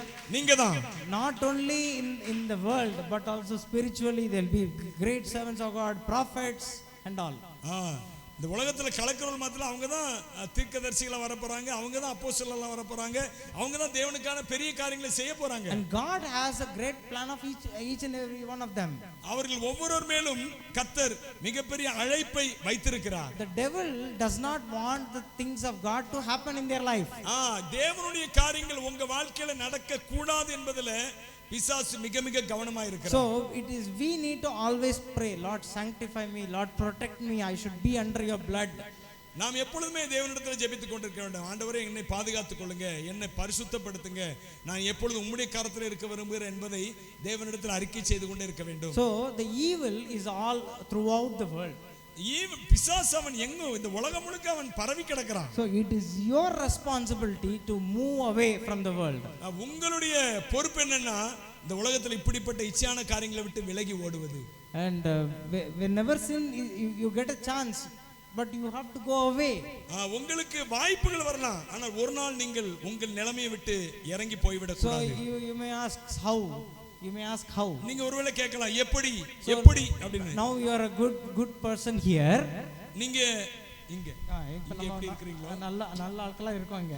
இங்க எப்படி நாம் நல்ல ஆட்களாக இருக்கிறோமோ. So suppose example you are traveling going abroad in a flight. நீங்க ஒரு வெளிநாட்டுக்கு ஃளைட்ல போறீங்க. So there only you are offered liquor, they will give you alcohol to drink. அங்க அந்த ஃளைட்லயே வந்து ஆல்கஹால் கொடுப்பாங்க, நல்ல வெளிநாட்டு மதுபான வகைகள்லாம் கொடுப்பாங்க. No one is watching you. யாரும் உங்களை பார்க்க போறது இல்ல. You can take, நீங்க எடுத்துக்கொள்ளலாம், சாப்பிடலாம், குடிக்கலாம். You may say, oh first time let me try. நான் ஒரு தடவையாவது முதல் தடவை டேஸ்ட் பண்ணிக்கிறேன் அப்படி சொல்லலாம். நீங்க no one is going to watch you there. யாருமே பார்க்க போறது இல்லையே. So but it is up to you how you decide. அது உங்க கருத்துல தான் இருக்குது. நீங்க என்ன முடிவு எடுக்கிறீங்களோ அதான் உங்க கருத்துல இருக்குது. As we read, our body is temple of the living God. நாம் ஏற்கனவே வாசித்தோம், நம்முடைய சரீரம் தேவன் வசிக்கிற வாழ்கிற ஆலயமாய் இருக்கிறது. So we should not defile it. நம்ம அதை அசுத்தப்படுத்த கூடாது, அசுத்தப்படுத்த முடியாது. So without that we cannot go to heaven. I mean without if we stay holy only we can go to heaven. நாம் பரிசுத்தமாய் தேவனுக்கென்று பிரியமானவர்களாய் வாழ்ந்தால் மாத்திரமே பரலோகத்துக்கு போக முடியும். Otherwise it is difficult. அப்படி இல்லாவிட்டால் முடியாது. So let's read a few verses. நாம் ஒரு சில வார்த்தைகளை வாசிப்போம். 2 Peter chapter 3 verses 11 to 14. 2 பேதுரு 3ஆம் அதிகாரம் 11 லிருந்து 14 வசனங்கள் நான் வாசிக்கிறேன். இப்படி இவைகள் எல்லாம் அழிந்து போகிறதா இருக்கிறபடியால் நீங்கள் எப்படிப்பட்ட பரிசுத்த நடக்கையும் தேவ பக்தியும் உள்ளவர்களாய் இருக்க வேண்டும். ஆகையால் பிரியமானவர்களே, இவைகள் வர காத்திருக்கிற நீங்கள் கரையற்றவர்களும் பிழை இல்லாதவர்களுமாய் சமாதானத்தோடு அவர் சந்நிதியில் காணப்படும்படி ஜாக்கிரதையா இருங்கள். So when you go into his presence one அவருடைய day, சமூகத்துக்கு போகும்போதெல்லாம் you should be without any spot, without and blameless. நீங்கள் குற்றம் காணப்படாதவர்களாகவும் கரை. கரை இல்லாதவர்களாகவும் காணப்பட வேண்டும். So imagine we are wearing white shirts now. Okay, we are both wearing plain shirt. நாங்க plain shirts போட்டுக்கிறோம். நாங்க Now we ate the chicken masala. If it falls here, ஒரு சிக்கன்ல உள்ள மசாலா ஒரு சின்ன பீஸ் இங்க விழுந்துட்டுனா how it will look? அது எப்படி இருக்கும்? அது பார்க்கிறதுக்கு It is dirty, right? அழுக்கு டக்குன்னு தெரியும் அழுக்கு. If something happens like that, I immediately change my shirt. நான் உடனே ஷர்ட்டை சேஞ்ச் பண்ணிடுவேன். So if in the same way when we sin, அதை போலவே நாம் ஒரு பாவம் செய்யும் பொழுது a spot is created in our body. நம்முடைய சரீரத்தில் ஒரு கரை உண்டாகிறது. So when we meet God, we should be blameless and spotless. நாம் தேவனை சந்திக்கும் பொழுது நாம் கரை இல்லாதவர்களாகவும் குற்றமற்றவர்களாகவும் காணப்பட வேண்டும். That is very important. அது ரொம்ப ரொம்ப முக்கியமான காரியம். So at any cost you need to stop any sinning. நீங்க எதை செய்தாலும் பாவம் செய்வதை நாம் அதிலிருந்து விலகி நிற்க வேண்டும். So see, God is a merciful God. கர்த்தர் அவர் மிக கருணையுள்ள கிருபையுள்ள தேவன். He will forgive your sin. அவர் உங்களுடைய பாவங்களை மன்னிக்கிறார். When you sin and go to God, God will definitely forgive it. நீ பாவம் செய்துவிட்டு தேவன் சமூகத்துல போனாலும் அவர் மன்னிக்கிறார். But since God is forgiving again and again, that is not a license to sin. கர்த்தர் மறுபடியும் உன்னை மன்னிக்கிறதுனால அது வந்து பாவம் செய்கிறதுக்கு உனக்கு அதிகாரம் லைசென்ஸ் கொடுத்த மாதிரி இருக்காது. Some people are telling that the Lord bought me with his blood, so even whatever sin I done, for everything he has done. சில பேர் சொல்றாங்க நான் எத்தனை பாவம் செய்தாலும் கர்த்தர் எனக்காக இரத்தம் சிந்திருக்கிறார், அவருடைய என்னை பாவங்கள் எல்லாம் மன்னிப்பார் என்று. That is what people are preaching nowadays. இன்றைக்கு அப்படி தான் ஜனங்கள் பிரசங்கம் பண்ணி கொண்டிருக்கிறார்கள். For my past sins, present sins, future sins. என்னுடைய கடந்த கால பாவம், நிகழ்கால பாவம், வருங்கால பாவம், for everything he has already shed the blood. அவர் எல்லாவற்றுக்கும் சேர்த்து இரத்தத்தை சிந்தி விட்டார். So they are reducing the value of the blood of Christ.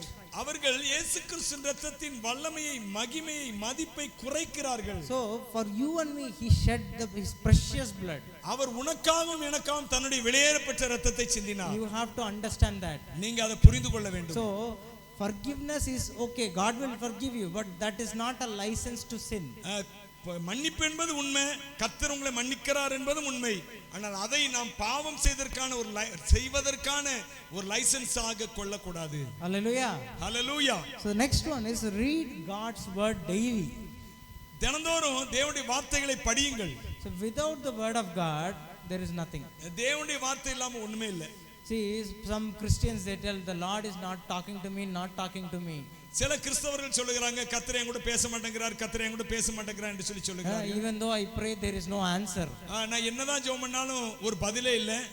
If you don't read the word of God, then from where you will get the answer?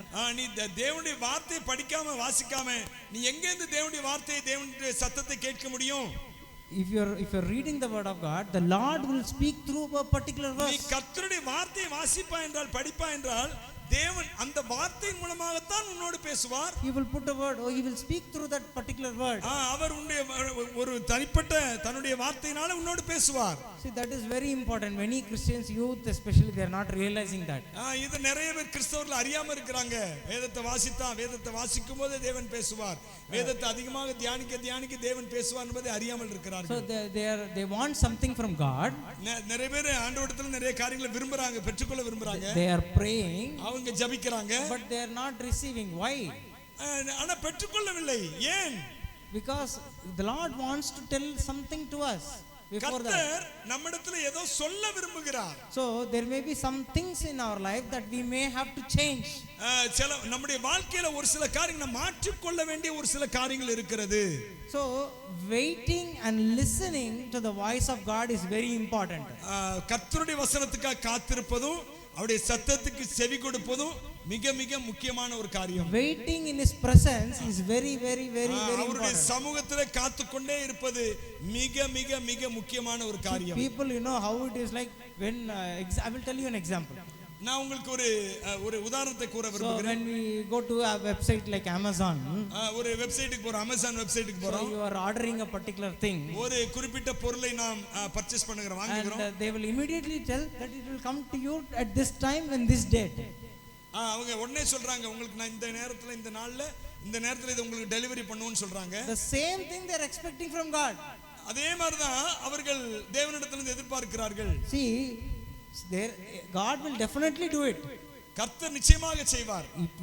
He may do it in a day or in a week or in a month, or it may take some years. அவர் ஒரு நாள்ல செய்யலாம், ஒரு மாதத்துல செய்யலாம், கொஞ்ச நாள் கழிச்சு செய்யலாம், எப்படியாவது அவர் செய்வார்.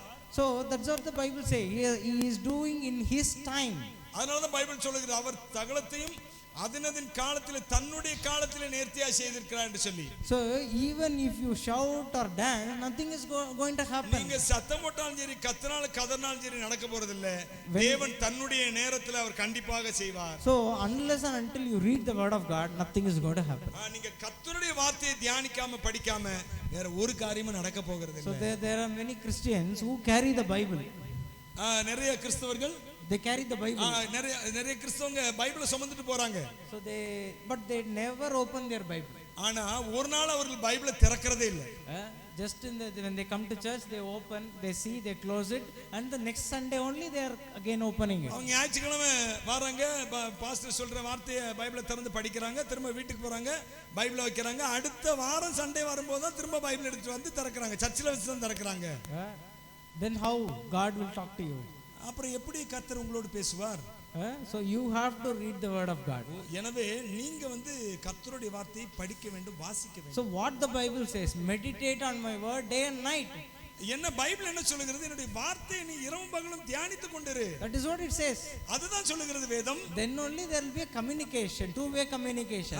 அப்புறம் தான் கர்த்தர் உன்னோடு கூட தொடர்பு கொள்வார். அது டூ வே, ரெண்டு இருவழி தொடர்பு. Otherwise whatever you pray, நீங்க எதெல்லாம் ஜெபம் பண்றீங்களோ it won't even cross this roof. இந்த ரூஃபை கூட தாண்ட மாட்டேங்குது சில வேளைகள்ல. இந்த கூரையை கூட தாண்ட மாட்டேங்குது நம்ம Why that is happening? ஏன் அப்படி நடக்குது? Because there is no two-way communication. ரெண்டு வழி தொடர்பு, இருவழி தொடர்பு இல்ல, ஒரு வழி தொடர்பு தான். நீ ஏன் பேசிட்டு இருக்கற? So why God is expecting something more than that? அதை விட மேலான ஒரு காரியத்தை தேவன் உன்னிடத்திலிருந்து எதிர்பார்க்கிறார். Okay, not only reading but meditating on my word. படிக்கிறது மாத்திரமல்ல, வேதத்தை தியானம் செய். So reading God's word daily is very important. எனவே நீங்க கர்த்தருடைய வேதத்தை அனுதினமும் படிப்பது மிக மிக அத்தியாவசியமான ஒன்றாக இருக்கிறது. So some people what they do on their birthday or marriage anniversary, they open the Bible, see one word, oh the Lord has shown me this word. சில பேர் ஒரு பிறந்த நாள் வருகிறது, இல்ல திருமண நாள் வருகிறது, அந்த நாள்ல தப்புன்னு வேதத்தை திறப்பாங்க, திறந்து ஒரு வார்த்தை மாத்திரம் படிச்சுட்டு, ஓ கர்த்தர் எனக்கு ஒரு நல்ல வார்த்தை கொடுத்து விட்டார் என்று சொல்லி தாங்களே உற்சாகப்படுத்திக் கொள்வார்கள். If that doesn't happen, அது நடக்கலைனா, ஒண்ணு நடக்கல, அந்த வார்த்தை நடக்கலன்னா, they say what they say, God doesn't has any eyes, he doesn't see me. அவருக்கு கண்ணே இல்ல, அதனால என்னை பார்க்கவே இல்ல அவரு அப்படின்றாங்க. This is what they tell you. அப்படிதான் நடக்குது. Let me tell you, some people are having genuine problem in their life. Problems. நிறைய பேருக்கு அநேக ப்ராப்ளங்கள், பிரச்சனைகள் இருக்குது வாழ்க்கையில. But they always scold God. அவங்க அதற்கு கர்த்தரை திட்டிக்கிட்டே இருக்காங்க, முறுமுறுத்துட்டே இருக்காங்க. You know actually who is responsible for that? யார் அதற்கு பொறுப்பு தெரியுமா? They are responsible for their own problem. அவங்க தான் அதற்கு பொறுப்பாவாங்க. God is there. கர்த்தர் இருக்கிறார். Why the difficulty or the problem has come into your life? ஏன் உன் வாழ்க்கையில பிரச்சனைகளும் போராட்டங்களும் வந்து கொண்டே இருக்கிறது? You did not listen to the instruction of God. நீ தேவனுடைய வார்த்தைகளை, தேவனுடைய ஆலோசனைகளை நீ அலட்சியம் பண்ணினாய், அசட்டை பண்ணினாய். Then where is God to help you there?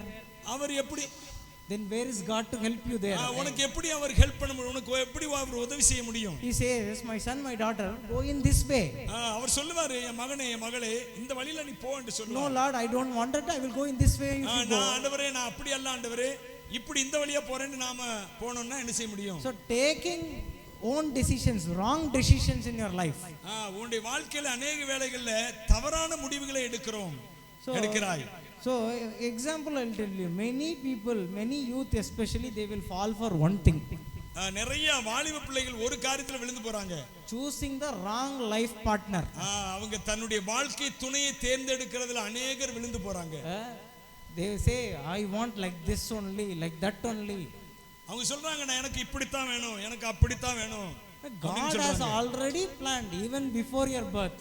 உன்னுடைய பிறப்புக்கு முன்னாடியே உனக்கான வாழ்க்கை துணையை தேவன் திட்டம் பண்ணி விட்டார். Hallelujah. ஹalleluya. கை வைத்து சொல்லுங்க ஹalleluya. It will be revealed in his time. அவர் தன்னுடைய நேரத்துல அதை உனக்கு வெளிப்படுத்துவார். But unless and until you need to wait, pray and wait. அது வரைக்கும் நீ ஜெபத்தோடு பொறுமையோடு காத்திரு. No, you say God I cannot wait. I want means then you will have a life of problems. நீ அது wait பண்ணலினா then you will have life of problems. நீ அதுக்கு வெயிட் பண்ணி ஆண்டவருக்கு காத்திருக்கலன்னா நீதான் அதற்குரிய பிரச்சனைகளை நீதான் சந்திக்க வேண்டும். If you are wrong marrying the wrong person, நீங்க தவறான ஒரு ஆளை திருமணம் செய்யும் பொழுது first and all it will look very good. அது முதல்ல பார்க்கும்போது நல்லா தான் தெரியும். After that only they will start showing the true colors. அதுக்கு அப்புறம் தான் அவருடைய சொந்த கலரை அவர் காமிப்பாரு. அவரும் அவளும். You may be thinking, oh, this boy is really good and all. மொத கல்யாணம் முடிஞ்ச ஒரு 10 நாள் சொல்லுவேன் சூப்பர் அப்படினு சொல்லுவேன். After that, why the hell I am married this 10 நாளைக்கு person? அப்புறம் மோகம், 30 நாள் ஆசை, 90 நாளைக்கு அப்புறம் தெரிய ஆரம்பிக்கும் அவரோட சொந்த கலர், உண்மையான colour. Then you will beat your head and say, oh my, why the hell I am married? ஐயோ இப்படி நான் போய் விழுந்துட்டேனே கல்யாணத்துல அப்படினு சொல்லி அதுக்கு அப்புறம் மண்டையில அடிச்சிட்டு இருப்பேன். Then it is, you will say, it would have been better if I have not even married at all. நான் இந்த கல்யாணத்தை இவனை கல்யாணம் பண்றத விட இவளை கல்யாணம் பண்றத விட சும்மாவே இருந்திருக்கலாம்னு சொல்லுவேன். அதுக்கு அப்புறம் நீ What is the use now? அதுக்கு அப்புறம் என்ன பிரயோஜனம் கத்தி கதறி. God told you wait, you did not wait. ஆண்டவர் சொன்னாரு என் நேரத்துக்கு காத்திருன்னு சொன்னாரு, ஆனா நீ காத்திருக்கல. So when will that happen? When you read the word of God, then when the Lord speaks only you can wait. நீ கர்த்தருடைய வேதத்தை படிச்சேன்னா கர்த்தர் உன்னோடு பேசியிருப்பாரு, நீ வெயிட் பண்ணியிருப்ப, தாராளமா உனக்கு நல்ல வாழ்க்கையில கர்த்தர் உன்னை கொண்டு போய் விட்டுருப்பாரு. If you don't wait then நீ காத்திருக்கலன்னா அப்புறம் so always be careful in taking the right decisions. சரியான முடிவுகளை எடுப்பதில் நாம் ரொம்ப கவனமா இருக்க வேண்டும். So pray to God, then ask for God for the right person to come into your life. ஜெபம் பண்ணுங்க, ஜெபம் பண்ணி சரியான ஆளை தேர்ந்தெடுப்பதில் கர்த்தர் கரத்துல கொடுங்க. சரியான ஆளை தேர்ந்தெடுக்கிற நீங்க தேர்ந்தெடுக்க கூடாது, கர்த்தர் கரத்துல கொடுங்க. You can't tell Lord if it is your will, if it comes like this it is good for me. You can tell God, you cannot demand God. நீ சொல்லலாம் ஒருவேளை இந்த ஆள் அல்ல இந்த பெண் எனக்கு வந்தா ஒருவேளை உங்களுக்கு சித்தமான என் வாழ்க்கை நல்லா இருக்குன்னா அவளை கொடுங்க அல்லது அவரை கொடுங்க என்று சொல்லி ஆண்டவரிடத்துல சொல்லலாமே தவிர இதுதான் வேணும் அப்படின்னு சொல்லி உறுதியா பிடிவாதமா நிக்க கூடாது. No way you can get that. அதுக்கப்புறம் வேற பிரயோஜனம் இல்லை. நீ No, if you keep on asking God, God will give it like that. That's it, done. நீ ஆண்டவரிடத்துல தொடர்ச்சியா கேட்டுக்கொண்டே இருப்பானா கர்த்தர் கொடுத்துருவாரு. The Lord will get irritated. அவர் தொந்தரவு பண்ண அவர் கொடுத்துருவாரு. எரிச்சல் வந்துரும். அவருக்கு எரிச்சல் வந்துரும் கர்த்தருக்கு. Then you cannot bear the torture here. You cannot bear the torture here after that. நீ இங்க அந்த தொந்தரவு உன்னால தாங்க முடியாது. கரெக்ட் தானே? ஆமா. So God will give it. கர்த்தர் கொடுப்பாரு. Then it is up to you. It is up to you. அது உன்னோட கையில இருக்குது. So I prayed to God before I got this girl. I prayed, Lord, if it is your will, these things should match. Exactly the Lord has given that. I did not demand God. Your own voice. Yes. நான் கேட்டேன் ஆண்டவரே உமக்கு சித்தமான இந்த பெண்ணை கொடுங்கப்பா அப்படி சொல்லி ஆண்டவர்ட்ட நான் அதை ஒரு இதா வச்சேன், ஒரு ஜெபமா வச்சேன். Not this girl, this characteristic. This characteristic. இப்படிப்பட்ட சுபாவமுள்ள குணமுள்ள இப்படிப்பட்ட ஒரு பெண்ணை நீங்க கொடுங்கப்பா அப்படின்னு நான் ஆண்டவரத்துல வச்சேன். கர்த்தர் அதன்படியே நான் பொறுமையா காத்திருந்தேன். இவர் நான் இல்ல இவர் பொறுமையா அதன்படியே காத்திருந்தேன். கர்த்தர் அதன்படியே ஒரு நல்ல மனைவியை கொடுத்தார். Many things matched for us. நிறைய காரியங்கள் நான் கேட்டபடியே கர்த்தர் கொடுத்திருக்கிறார். Especially when we see spiritually, our visions match together. நாங்க ஆவிக்குரிய ரீதியா பார்க்கும் பொழுது எங்களுடைய இரண்டு பேருடைய தரிசனங்களும் ஒத்து இருக்கிறது. So she is from a missionary family. I am also working as a missionary. அவங்க வந்து ஒரு மிஷனரி ஃபேமிலில இருந்து வந்தவங்க, நானும் ஒரு மிஷனரியா தான் வர்க் பண்ணி கொண்டிருக்கேன், வேலை பார்த்து கொண்டிருக்கேன். So both our minds are together, both our vision is together. We need to work for God more and more. நாங்க தேவனுக்காக அதிகமா ஊழியம் செய்ய வேண்டும் என்று சொல்லி எங்கள் இருதயங்கள் இரண்டு பேருடைய இருதயமும் ஒருமித்து இருக்கிறது. So we asked God, as it is in the Bible, to the ends of the earth that you take us. Ends of the earth, கடைசி உலகத்தின் கடைசி பரியந்தமும் என்ன கூட்டி செல்லி ஒவ்வொரு இடத்துக்கு போய் அந்த மாதிரி. ஆண்டவர் சொல்லியிருக்கிறார், உங்களுக்கு சொல்லியிருக்கிறார், உலகத்தின் நிறைய இடங்களுக்கு நான் உங்களை கூட்டு போவேன், கூட்டு போய் என்னுடைய ஊழியத்தில் பயன்படுத்துவேன் என்று சொல்லியிருக்கிறார். So we both are like that. We want, that is what I ask God. Our visions should match for your kingdom. நான் அப்படிதான் ஆண்டவரத்துல கேட்டேன், என்னுடைய மனைவி இப்படித்தான் இருக்கணும்னு கேட்டேன். கர்த்தர் அதன்படியே எங்களுடைய விஷன், எங்களுடைய தரிசனம் ஒத்து போகும்படியான ஒரு மனைவி எனக்கு கொடுத்தார். So but if your visions don't match, there will be problem. உங்களுடைய தரிசனம் தொடர்பு இல்லாமல் இருக்கும், ஒன்றுக்கொண்டு சம்பந்தம் இல்லாமல் இருக்கும் என்றால் வாழ்க்கையில பெரும் பெரும் பிரச்சனைகள் எழ நேரிடும். Every day you will have problem. தினம் பிரச்சனை நடக்கும். Then she will say, I told you this. Then you will say, I told you this. Every day you will have problem. ஒவ்வொரு நாளும் சொல்லுவாங்க, நீங்க சொல்லுவீங்க நான் இதை சொன்னேன்லாம்பீங்க, அவங்க சொல்லுவாங்க நான் அதை சொன்னேன்லாம்பாங்க. இப்படி ஒவ்வொரு நாளும் பிரச்சனை நடந்து கொண்டே இருக்கும். So word of God is very important. எனவே கர்த்தருடைய வார்த்தை உங்கள் வாழ்க்கையில இருப்பது, உங்க நாவில, உங்க சிந்தனையில, உங்கள் இருதயத்தில் இருப்பது மிக மிக அவசியம். So final point. I'll finish. கடைசி பாயிண்ட் நான் முடிக்க போகிறேன். Have a strong prayer life. ஒரு நல்ல ஒரு உறுதியான ஒரு ஜெப வாழ்க்கை வேண்டும். Without that we are nothing. அப்படி இல்லாவிட்டால் வாழ்க்கையில ஒண்ணுமே இல்லாம போயிடும். You have to pay. People will pray for you, but unless and until you pray for yourself. உனக்காக யாராரோ ஜெபிக்கலாம், ஆனால் உனக்காக நீ ஜெபிப்பது மிக மிக முக்கியமா இருக்கிறது. Unless and until you pray, நீ ஜெபிக்காவிட்டால் there is nothing that can happen.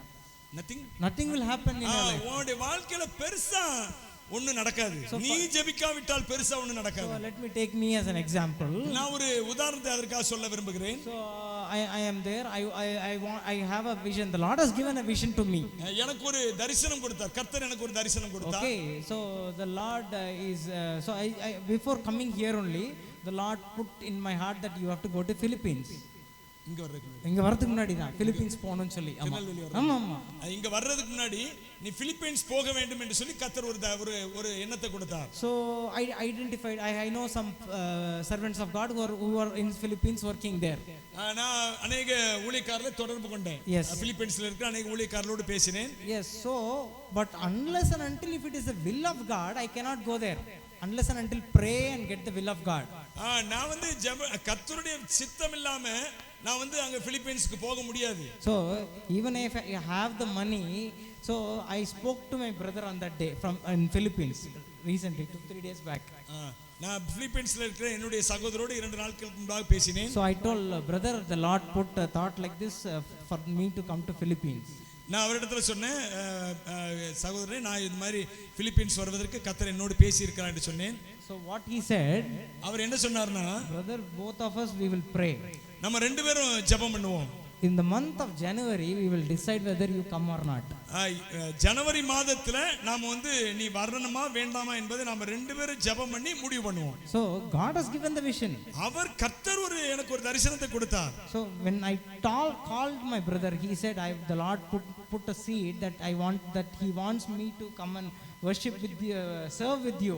He said everything is good, but we will pray and wait upon the Lord. என்னிடத்துல எத்தனையோ தரிசனங்கள் சொல்லி ஆண்டவர் பேசியிருந்தாலும், நாம ஜெபம் பண்ண அந்த விதை எனக்குள்ள போட்டிருந்தாலும் நாம ஜெபம் பண்ணுவோம், கர்த்தர் அந்த நேரத்துல வாய்க்க பண்ணுவார் என்றால் அதை செய்வோம். So prayer is very important. எனவே ஜெபம் என்பது மிக மிக முக்கியமான ஒன்று. Without a prayer life nothing can be possible. அதாவது ஜெப வாழ்க்கை இல்லாம நம்முடைய வாழ்க்கையில ஒன்றும் பாசிட்டிவ் அதாவது நல்ல விதமா நடக்காது. Always you have to pray, that is you cover me with your blood, Lord. ஆண்டவர் தினந்தோறும் ஆண்டவரத்துல எப்பொழுதுமே ஜெபிக்கணும். இயேசுவே உம்முடைய இரத்தத்தால் எங்களை மூடுங்கப்பா என்று சொல்லி ஜெபிக்க வேண்டும். You know, in my life I don't know, Lord saved me from many accidents. Not very many accidents the Lord saved me. நிறைய விபத்துகள்ல இருந்து கர்த்தர் என்னை விடுவித்தார், தப்புவித்தார். Why? I mean, sometimes when I was a kid, many times the Lord saved me. That is because of the prayer of my parents. என்னுடைய பெற்றோருடைய ஜெபத்தினால अनेक ஆபத்துகளில் இருந்து கர்த்தர் என்னை தப்புவித்தார். But now I am a grown man. I need to pray for my own. இப்பொழுது நான் ஒரு வளர்ந்த ஒரு மனுஷன் ஆயிட்டேன். எனக்கென்று தனிப்பட்ட எண்ணங்கள் எல்லாமே இருக்கிறது. எனவே இப்பொழுது நான் எனக்காக ஜெபிக்க வேண்டிய அவசியமா இருக்கிறது. You have to pray and sit and discern what God wants him to tell you. நீங்க உங்களுக்காக தேவன் என்ன வைத்திருக்கிறார் என்பதை தேட வேண்டும், ஜெபத்தில் அதை தேட வேண்டும். Unless and until nothing is going to happen. அது இல்லாவிட்டால் ஒண்ணுமே பெருசா நடக்காது. See, for me, I want my vision is to go throughout the world and plant churches. என்னுடைய தரிசனம் என்னென்றால் உலகம் முழுக்க போக வேண்டும், போய் சபைகளை ஆங்காங்கே ஸ்தாபிக்க வேண்டும். அதுதான் என்னுடைய தரிசனம், கர்த்தர் கொடுத்த தரிசனம். I don't want to sit like a pastor. நான் ஒரு பாஸ்டராக ஒரு இடத்துல உட்கார்வது எனக்கு தேவன் கொடுத்த தரிசனம் அல்ல. Pastor's job is one of the most difficult job on this earth. இந்த போதகர் வாழ்க்கை என்பது, சபை போதகரா இருக்கிற அந்த வாழ்க்கை என்பது ரொம்ப ரொம்ப கஷ்டமான, உலகத்திலே ரொம்ப ரொம்ப கஷ்டமான ஒரு வாழ்க்கை, ஊழியம். People say, what, only one book? No, ஒரே ஒரு புத்தகம் தானே. No, what is that? If he is a pastor, he has to take care of all the sheep in his church. நிறைய ஆடுகளை அவர் கண்காணிக்க வேண்டியிருக்கிறது, கர்த்தாய் பாதுகாக்க வேண்டியிருக்கிறது. There are many conflicts, he has to resolve the conflicts underline. நிறைய பிரச்சனைகள் வரும், குழப்பங்கள் வரும், அதையெல்லாம் பாஸ்டர் போய் தான் தீர்க்க வேண்டியிருக்கும். Pastor's job is one of the most difficult job on earth. இந்த பூமியிலேயே இந்த போதகர், ஒரு சபை போதகருடைய வேலை என்பது ரொம்ப ரொம்ப மோசமான வேலைகள்ல மிக முக்கியமான வேலை இந்த பாஸ்டர் என்கிற ஒருத்தருடைய வேலை. I told God, I don't want to be a pastor. நான் சொன்ன ஆண்டவரத்துல, ஆண்டவரே நான் ஒரு பாஸ்டரா இருக்க நான் விரும்பவே இல்லை. I don't want to sit in my church. நான் ஒரு சபைக்குள்ள சிக்க விரும்பல. Lord, take me, use me, Lord. என்னை பயன்படுத்துங்க. You speak to me and I should be a blessing to many people. நான் நிறைய ஜனங்களுக்கு ஒரு ஆசீர்வாதமா இருக்க வேண்டும். That is what I want. நான் அது ஒண்ணுதான் நான் ஆண்டவரத்துல கேட்கிறேன், அல்லது நான் விரும்புகிற ஒரு விருப்பம். Go to many places, plant churches and put a pastor and go. That's it. நான் நிறைய இடத்துக்கு போறேன், நிறைய இடத்துக்கு போய் சபைகளை உருவாக்குறேன், அங்க யாரையா பாஸ்டர் வச்சிட்டு நான் வந்துடுறேன். So that is what I told the Lord. அதுதான் நான் ஆண்டவரத்துல கேட்டுக்கொண்ட ஒரு பெரிய காரியம். So prayer life, unless and until you pray, you cannot discern anything from God. நீங்க ஜெபிக்காம தேவனிடத்திலிருந்து எதையுமே பெற்றுக்கொள்ள முடியாது. So some people, as I have told in the morning, some people pray, get up, Lord, thank you for the wonderful sleep, thank you for this day, protect me. சில பேர் காலையில எந்திக்கிறாங்க, எந்திரிச்ச உடனே ஆண்டவர் நல்ல தூக்கத்தை கொடுத்தீங்க, நல்ல நாளை கொடுத்தீங்க, இந்த நாள்ல என்ன காத்துக்கொள்ளும், அது அவ்வளவுதான் அவங்க ஜெபம் முடிஞ்சு. But that is not prayer. ஆனா அது ஒரு ஜெபம் என்று ஏற்றுக்கொள்ள முடியாது. It is more than that. அதற்கு மேலாக ஒன்று இருக்கிறது. So you have to thank God. நீங்க தேவனுக்கு நன்றி சொல்ல வேண்டும். You have to praise God, worship God. நீங்க தேவனை துதிக்க வேண்டும், ஆராதிக்க வேண்டும். Then you can finally tell God what you want. அதற்கப்புறம் கடைசியாக நீங்கள் விரும்புகிற காரியங்களை தேவனிடத்தில் சொல்ல வேண்டும். Because when we go to heaven, ஏன்னா நீங்க பரலோகத்துக்கு போகும்போது it is always praise, praise, praise. அங்க எப்பொழுதுமே நடந்து கொண்டிருப்பது என்ன? Worship, துதி, praise, துதி, worship, ஸ்தோத்திரம், ஆராதனை. இதுதான் அங்க நடந்து கொண்டே இருக்கு. 24/7, that is what the angels and the elders are doing. 24x7, அதுனா 24 மணி நேரமும் 7 வாரத்துல 7 நாளும் அங்க என்னதான் நடந்துட்டு இருக்குது? ஆராதனை, துதி தான் நடந்து கொண்டே இருக்கிறது. Nothing other than in heaven, all the praise and worship goes to God. அங்க இதை தவிர, துதி ஆராதனை தவிர அங்க வேற ஒன்றுமே நடக்கவில்லை. If you are not able to do that on earth, how will you go to heaven and do that? நீங்க இந்த பூமியில இந்த துதியை ஆராதனை செய்யாவிட்டால் எப்படி பரலோகத்துல போய் இருக்க முடியும் உங்களால? See, more than the sermon, worship is important. பிரசங்கத்தை விட தேவனை ஆராதிக்கிற ஆராதனை மிக மிக முக்கியமானது. Because that is directly going to God as a sweet offering. அதுதான் நேராக தேவனிடத்துல ஒரு இனிய ஒரு பலியாக அவருக்கு செல்லுகிறது. When we gather in church, the entire praise goes as an offering. நம்ம சபையில நாம் ஒன்றாக கூடி ஆராதிக்கும் பொழுது நம்முடைய எல்லா துதி பலிகள், ஆராதனைகளும் அங்கே சுகந்த வாசனையாக ஏற்கப்படுகிறது. But the Lord is expecting more. ஆனால் கர்த்தரோ அதை விட மேலாக எதிர்பார்க்கிறார். Not only the church, from your personal life, I want that. நீங்க வெறுமனே சர்ச்சில் மட்டும் இல்ல, உங்க வாழ்க்கையில இருந்து, சர்ச்சில் மாத்திரமல்ல, சபையில மாத்திரமல்ல, நீங்க உங்களுடைய குடும்பங்களையும் ஆராதிக்க வேண்டும். உங்களுடைய தனிப்பட்ட வாழ்க்கையில ஆராதனை என்பது காணப்பட வேண்டும். So each and every one of us should praise and worship God and pray. நாம் ஒவ்வொருவரும் கர்த்தரை துதிக்கணும், ஆராதிக்கணும், அதோடு கூட தேவனிடத்தில் ஜெபிக்கிறவர்களாய் காணப்பட வேண்டும். Unless and until if you do that, we cannot do anything. அது இல்லாம, இந்த ஜெபத்தை பண்ணாம நாம் ஒண்ணுமே தேவனிடத்தில் பெற்றுக்கொள்வது மிக கடினமான காரியம். We do all these things, நாம் இது எல்லாவற்றையும், then you can overcome anything in life. Then you can overcome anything in life. நீங்க வாழ்க்கையில எல்லாம் மேற்கொண்டு வர முடியும் இதை செய்தா. நீங்க துதி, ஆராதனை மற்றும் ஜெபம் இதை செய்தால் மாத்திரமே வாழ்க்கையில தனிப்பட்ட முறையில் சபையில ஆராதிப்பதல்ல, தனிப்பட்ட முறையில் நீங்கள் துதித்து ஆராதித்து அப்படி ஜெபிக்கும் பொழுது மாத்திரமே நீங்க எல்லாவற்றையும் மேற்கொள்ளுகிறவர்களாய் மாற முடியும் வாழ்க்கையில. So I'll ask you one final question. நான் கடைசியாக இறுதியாக ஒரு கேள்வியை கேட்க விரும்புகிறேன். So, are you an overcomer in Christ? நீங்க கிறிஸ்துவுக்குள்ளாக ஜெயம் பெற்றவர்களாய் இருக்கிறீர்களா? Are you an overcomer in Christ? நீங்க கிறிஸ்துவுக்குள் ஜெயம் பெற்றவர்களாய் இருக்கிறீர்களா? Yes or no? Yes or Yes no? or no? How? How? எப்படி? What steps you are taking for that? எதற்காக நீங்க ஜெயம் பெற்றவர்களாய் இருக்க முடியாது என்னென்ன முயற்சிகளை மேற்கொண்டு இருக்கிறீங்க? Spending time for God is very important. கர்த்தருக்காக நேரம் ஒதுக்குவது மிக மிக முக்கியமான இன்றியமையாத ஒன்று. So your victory is in you. உன்னுடைய வெற்றி உனக்குள்ளா இருக்கிறது. How is that? எப்படி அது? If you do all these things, then the victory is in you only. நீ இதையெல்லாம் செய்வாய் என்றால் வெற்றி உனக்குள்ளா இருக்கிறது. உனக்குள்ளா. Amen. ஆமென் சொல்லுங்க. Amen. Amen. So now what சொல்லுங்களே, ஒரு ஆமென் சொல்லுங்களே. Amen. Amen. So now we are going to stand up and we are going to pray. நாம எல்லாரும் எழுந்து நின்று நாம் ஜெபிக்க போகிறோம். For 10 minutes we are going to pray. நாம் ஒரு 10 நிமிஷம் நாம் ஜெபிக்க போகிறோம். After that it is over. Okay. அதுக்கு அப்புறம் நாம இந்த செஷனை முடிச்சிடலாம். I want every one of you to close your eyes. உங்களுடைய கண்கள் எல்லாம் மூடப்பட்டிருக்க வேண்டும் என்று நான் விரும்புகிறேன். கண்களை மூடிக்கொள்வோம் எல்லாரும். Let's tell to the Lord. Let's tell to the Lord. நாம் ஆண்டவரிடத்துல சொல்லுவோம். Lord, what should I do to come more closer to you? ஆண்டவரே, நான் உம்மிடத்துல இன்னும் அதிகமாய் நெருங்க நான் என்ன செய்ய வேண்டும் ஆண்டவரே? You have to ask the Lord. நீங்க ஆண்டவரிடத்துல இதை கேட்க வேண்டும் இப்பொழுது. Lord, what is the thing that is hindering to come for me to come to you? நாம் உம்மிடத்துல இன்னும் நெருங்கி சேர்வதற்கு எது என்னிடத்துல தடையா இருக்கிறது ஆண்டவரே? What is the obstacle in my life? என்னுடைய வாழ்க்கையில உம்மை நெருங்க முடியாமல் இருப்பதற்கு தடையா இருப்பது என்ன? Is it my education? என்னுடைய படிப்பா? Is it my job? என்னுடைய வேலையா? Is it my house or money or car? என்னுடைய வீடா, என்னுடைய குடும்பமா, என்னுடைய காரா?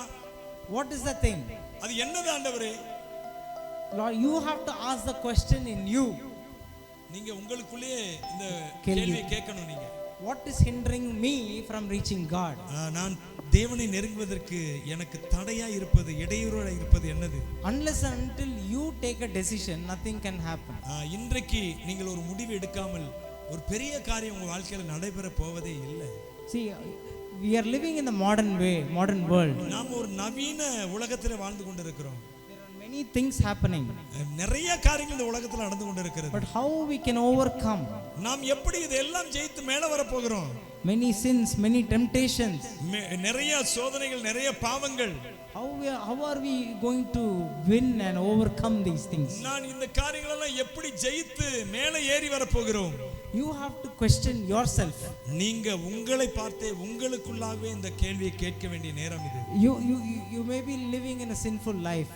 நீங்க ஒருவேளை பாவம் நிறைந்த வாழ்க்கையில வாழ்ந்து கொண்டிருக்கலாம். But today the Lord is calling each and every one of you, whoever is in that sinful life. இன்றைக்கு உங்கள் ஒவ்வொருவரையும் இயேசு கிறிஸ்து அழைக்கிறார். தனக்குள்ளாய் வரும்படியாய் ஒரு வெற்றி பெற்ற வாழ்க்கை வாழும்படியான This is the chance for you. இது உங்களுக்கு ஒரு மிகப்பெரிய ஒரு தங்கமான வாய்ப்பு. You have to take the decision in your life. நீங்க தான் இன்னைக்கு இப்போ ஒரு முடிவை எடுக்கணும். So if you are willing to take the decision, நீங்க ஒரு நல்ல முடிவை எடுப்பதற்கு நீங்கள் தயாரா இருப்பீர்கள் என்றால் I want you to raise your hands. நீங்க உங்க கரங்களை உயர்த்தும்படியாக, நல்ல முடிவை எடுக்க விரும்புறவங்க உங்க கரங்களை உயர்த்தும்படியாக உங்களை நாங்கள் அன்போடு கேட்கிறோம். So close your eyes, don't look at here and there. அக்கம் பக்கம் பார்க்க கூடாது, கண்களை மூடிக்கொள்ளுங்க. நீங்க தேவன் உங்களிடத்தில் இந்த வார்த்தைகள் மூலமாய் பேசியிருப்பார் என்றால் உங்கள் வலது கரத்தை மாத்திரம் உயர்த்தி காண்பீங்க. It is between you and your God.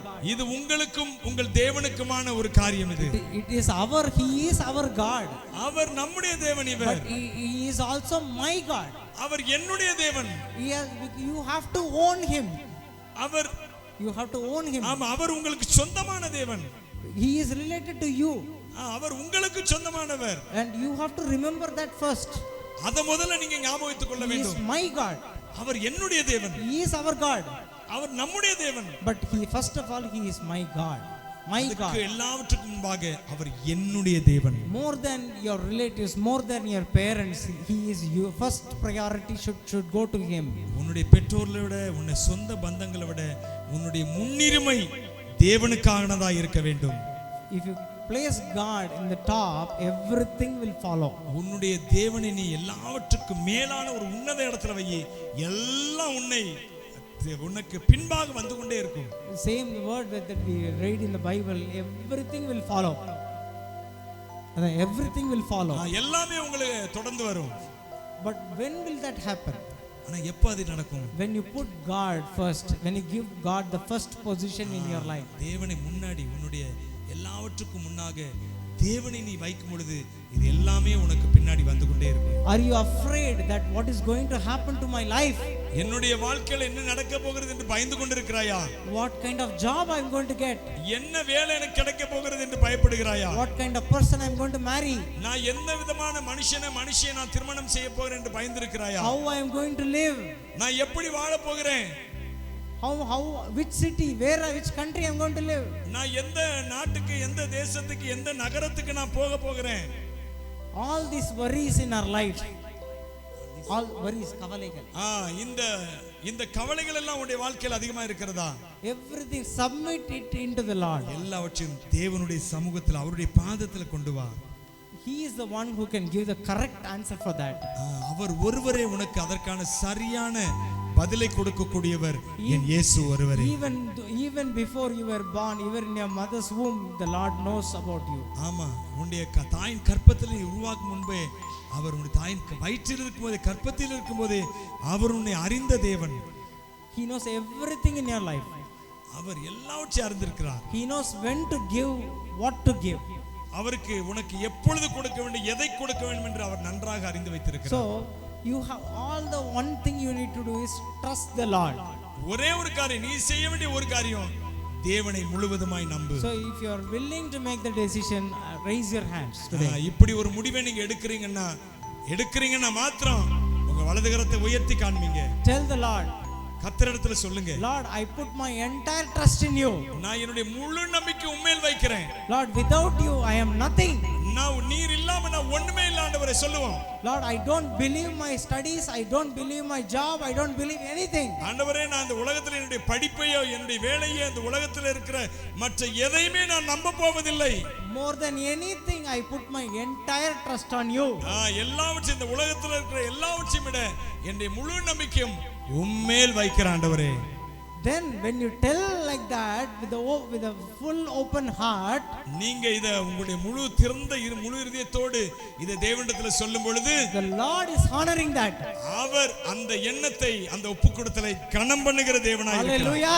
Hallelujah. The Lord will definitely honor that. கர்த்தர் நிச்சயமாவே அந்த ஒப்புக்கொடுத்தலை கனம் பண்ணுகிற தேவனாய் இருக்கிறார். The Lord will really think, oh my son, my daughter, you have preaching, you have valued me more than everything. கர்த்தர் சொல்லுவார், என்னுடைய மகனே, என்னுடைய மகளே, நீ எல்லாவற்றை பார்க்கலும் எனக்கு மிகவும் மதிப்புமிக்கவளாய் இருக்கிறாய் என்று சொல்லி கர்த்தர் சொல்லுவார். Since you have given me that position, அந்த இடத்தை அவருக்கு கொடுக்கிற வரையிலும் I will give you everything that you want. நீ அதை கொடுத்து விட்டாய் என்றால், அதை கொடுத்த நாளிலிருந்து உனக்கு தேவையான எல்லாவற்றையும் நான் உனக்கு கொடுப்பேன். So one thing we need to do is forget about everything that is happening. எல்லாவற்றையும், ஒரே ஒரு காரியம் நீங்க செய்ய வேண்டிய ஒரே ஒரு காரியம், எல்லாவற்றையும் மறந்துவிட்டு submit everything to God. எல்லாவற்றையும், உங்களுக்குரிய எல்லாவற்றையும் உங்களையும் கர்த்தருக்கென்று ஒப்பு கொடுத்து விடுங்கள். There may be needs in our life. வாழ்க்கையில தேவைகள். என்னுடைய தேவைகள் அநேகம் இருக்கிறது. You can tell the Lord, ஆண்டவரிடத்துல சொல்லுங்க, Lord, I want this to happen in my life. ஆண்டவரே, என்னுடைய வாழ்க்கையில் இதெல்லாம் நடக்க வேண்டும் என்று நான் விரும்புகிறேன். You say and wait on the Lord will definitely honor it. நீங்க ஆண்டவரிடத்துல சொல்லுங்க, அடுத்து கர்த்தருடைய வேலைக்காய் காத்துருங்க, தேவன் நிச்சயமாக உங்க வாழ்க்கையில் அதை தந்தருளுவார். But when that will happen, when you give for the God the first position in your life. அது எப்பொழுது நடக்கும்? தேவனுக்குரிய முக்கியமான முதன்மையான இடத்தை அவருக்கு கொடுக்கும் பொழுது இது எல்லாமே நடக்கும். Then only the Lord will give everything. அதுக்கு அப்புறமே தேவன் உங்களுக்கு எல்லாவற்றையும் கொடுப்பார். ஆமென். ஆண்டவருக்கு ஒப்பு கொடுப்போமா? நிச்சயமாவே தேவன், முதலாவது தேவனுடைய ராஜ்யத்தையும் அவருடைய நீதியையும் தேடுங்கள், அப்பொழுது இவைகள் எல்லாம் உங்களுக்கு கூட கொடுக்கப்படும் என்ற வார்த்தையின்படி முதலாவது தேவனுக்கு நம்மை ஒப்புக் கொடுப்போம். சொல்லுவீங்களா, ஆண்டவரே நீங்க எனக்கு முன்பாக, கர்த்தரை எனக்கு முன்பாக வைத்திருக்கிறேன், நான் அசைக்கப்படுவதில்லை என்று சங்கீதக்காரர் சொன்னார் பாருங்க. அவரை உங்களுக்கு முன்பாக வச்சிட்டீங்கன்னா ஒன்றும் உங்களை அசைக்க முடியாது, ஒருத்தரும் உங்களை அசைக்க முடியாது. இந்த மதியான வேளையில், சாயந்தர வேளையில், இந்த நாள் முழுக்க தேவ சமூகத்தில் காத்திருக்கிறோம். தேவன் நிச்சயமாகவே நம்மோடு கூட அநேகரோடு பேசி இருக்கிறார். தேவன் ஒரே ஒரு காரியம் தான், எல்லாவற்றையும் நாம் அனலைஸ் பண்ணி பார்க்கும்போது இந்த நாளில் முக்கியமாக தேவன் சொன்ன காரியம், தேவனை முன்பாக, எனக்கு முன்பாக வைப்பது, தேவனை எல்லாவற்றுக்கும் மேலாக வைப்பது, தேவனை எல்லாருக்கும் மேலாக வைப்பது, எதற்காகவும் தேவனை விட்டு கொடுப்பதில்லை. ஆமா, எதற்காகவும் தேவனை விட்டு கொடுப்பதில்லை. தேவனுக்காக எதை விட்டு கொடுப்பேன், இதுதான். இந்த நாளில் நாம் அநேக காரியங்களை கேள்விப்பட்டோம். அதனுடைய சாராம்சம் தான், தேவன் என் முன்னுரிமை, தேவன் தான் எனக்கு எல்லாம். அப்படி சொல்லலாமா? உன்னுடைய வாழ்க்கையில தோல்விகள் மாறுகிறதுமா? உன்னுடைய வாழ்க்கையில இதுவரைப்பட்ட அவமானங்கள் மாறுகிறது, நிந்தனைகள் மாறுகிறது. உன் சிந்தனை இன்றைக்கு மறுரூபமாகட்டும். ஆமா, உன் வாலிப காலத்துல கர்த்தர்கிட்ட உன்னை முழுமை 100% ஒப்பு கொடுத்து, 99 அல்ல, 100% ஆண்டவரே இனி நான் அல்ல. சொல்லுங்களேன், எல்லாரும் வாய் திறந்து சொல்லுங்களேன், சத்தமா சொல்லுங்களேன். இது வெறும் வார்த்தையாய் அல்ல, உங்க வாழ்க்கையின் அனுபவமா இருக்க வேண்டிய. தேவனுக்காக எதையும் விட்டு கொடுக்கிறவர்களாக, எதற்காகவும் தேவனை விட்டு கொடுக்காதவர்களாக. சொல்லுங்க, தேவனுக்காக எதையும் விட்டு கொடுப்பேன், எதற்காகவும், மனப்பூர்வமா சொல்லுங்க, எதற்காகவும் என் தேவனை விட்டு கொடுக்க மாட்டேன். ஸ்தோத்திரம். நன்றியோடு உம்மை துதிக்கிறோம் ஐயா, உம்மை ஸ்தோத்தரிக்கிறோம் கர்த்தாவே. இந்த நாள்ல எங்களுடைய வாலிப பிள்ளைகள் அநேக காரியங்களை விட்டு இந்த நாள் முழுக்க உங்களுடைய சமூகத்தில் காத்திருந்திருக்கிறாங்க கர்த்தாவே. அநேக காரியங்கள் மூலமாக உங்களுடைய பிள்ளைகளோடு நீர் பேசி இருக்கிறீர் ஆண்டவரே. அப்பா ஸ்தோத்திரம், நீர் பேசி இருக்கிறீங்க அநேக காரியங்களை குறித்து. இந்த நாள்ல இவர்கள் எடுத்த முடிவு இவருடைய வாழ்க்கையின் மிகப்பெரிய ஆசீர்வாதத்திற்கான ஒரு ஆரம்பமா இருக்கிறது என்பதை நாங்கள் அறிந்திருக்கிறோம். ஆமென் சொல்லுங்க. ஆமா, உங்க வாழ்க்கையின் மிகப்பெரிய ஆசீர்வாதங்களுக்கு இந்த நாள் ஒரு ஆரம்ப நாள், இந்த நாள் ஒரு ஆரம்ப புள்ளி. ஸ்தோத்திர ஆண்டவரே, அப்படியே செய்கிறேன். இந்த பிள்ளைகள் அநேகர் ஆண்டவரே வேதனைகளோடு, துக்கத்தோடு, மனசுல ஆண்டவர் அவமானப்பட்ட உணர்வுகளோடு, தோல்வி அடைந்த உணர்வுகளோடு வந்திருக்கிற அநேகர் உண்டு. இந்த நாளில் இவருடைய அவமானங்களை மாற்றி இருக்கிறீர், தோல்வியை மாற்றி இருக்கிறீர். வெற்றி பெறுகிற ஒரு மனுஷனாய் ஒரு மறுரூபத்தை நம்முடைய பிள்ளைகளுக்குள்ள கட்டளையிட்டு இருக்கிறீர். ஆமென் சொல்லுவோம், சத்தமா சொல்லுவோமே. அப்படியே செய்கிற நன்றி செலுத்துகிறோம் கர்த்தாவே. இந்த நாட்களில், இந்த நாளில் அருமையான எங்கள் மத்தியில் வந்து ஆண்டவருடைய வார்த்தையை கொடுத்த அருமையான பாஸ்டருக்காக ஜெபிக்கிறோம். அவங்களை நீங்கள் ஆசீர்வதிங்க. சகோதரிக்காக ஜெபிக்கிறோம். உங்களுடைய பிள்ளைகளை நீங்கள் ஆசீர்வதிங்க என்று சொல்லி ஜெபிக்கிறோம். ஒரு நாட்களில் இன்னும் அதிகமான ஜனங்களுக்கு, லட்சங்களுக்கு பிரயோஜனமாய் உங்களுடைய பிள்ளைகளை நீங்கள் மாற்றுவீராக, ஆசீர்வதிப்பீராக என்று சொல்லி ஜெபிக்கிறோம். அது மாத்திரமல்ல, நாட்களில் எங்களோடு கூட இணைந்து இந்த வாலிபர் கொண்டாட்டம், இந்த ஊழியத்தில் பங்கு பெற்ற இந்த தாலுகாவினுடைய அநேக ஊழியக்காரர்கள் ஆண்டவரே, எஸ்பிசியை சேர்ந்த synod of Pentecostal churches Tirunelveli தாலுக்காவை சேர்ந்த எல்லா ஊழியர்களும் எங்களை இணைத்தீர் ஆண்டவரே. உமக்கு நாங்கள் நன்றி செலுத்துகிறோம். தொடர்ந்து ஆவியானவர் இப்படிப்பட்ட அநேக கூட்டங்கள் நடத்த முடியாத கிருபையை, ஒருமனதை எங்களுக்குள்ளாய் கொடுப்பீராக என்று சொல்லி ஜெபிக்கிறோம். ஆண்டவரை கடந்து போகிறாங்க உங்களுடைய பிள்ளைகளை நீங்கள் ஆசீர்வதித்து உங்களுடைய சமூகம் முன்பாக சென்று அநேக காரியங்களை வாய்க்க பண்ணுவீராக. நம்முடைய கருத்தில் எதற்காக ஆண்டவர் உதவி செய்த எங்கள் சபையின் பிள்ளைகள், இன்னும் வெளியே உள்ள சபைகளில் ஒரு சில பிள்ளைகள், வீடியோவுக்காக உதவி செய்தவர்கள், இன்னும் மியூசிக்காக உதவி செய்தவர்கள், இன்னும் ஜெபத்தில் வந்து ஒர்ஷிப்பில் வந்து பாடல் வேளையில் வந்து இப்படியாக உதவி செய்த அநேகர் ஊழியக்காரர்களுடைய சபையில் உள்ள பிள்ளைகள், அவருடைய பிள்ளைகள் உண்டு, ஊழியக்காரருடைய பிள்ளைகள், இப்படியாக எல்லாரையும் கர்த்தர் ஆசீர்வதிங்க. பலனை அவர்கள் தலையின் மேல் சுமர பண்ணுவீராக, ஆசீர்வதிப்பீராக. உம்முடைய கரத்தில் அர்ப்பணிக்கிறோம், பொறுப்பெடுத்துக் கொள்ளுங்க, ஆசீர்வதிங்க. இயேசு கிறிஸ்துவின் நாமத்தில்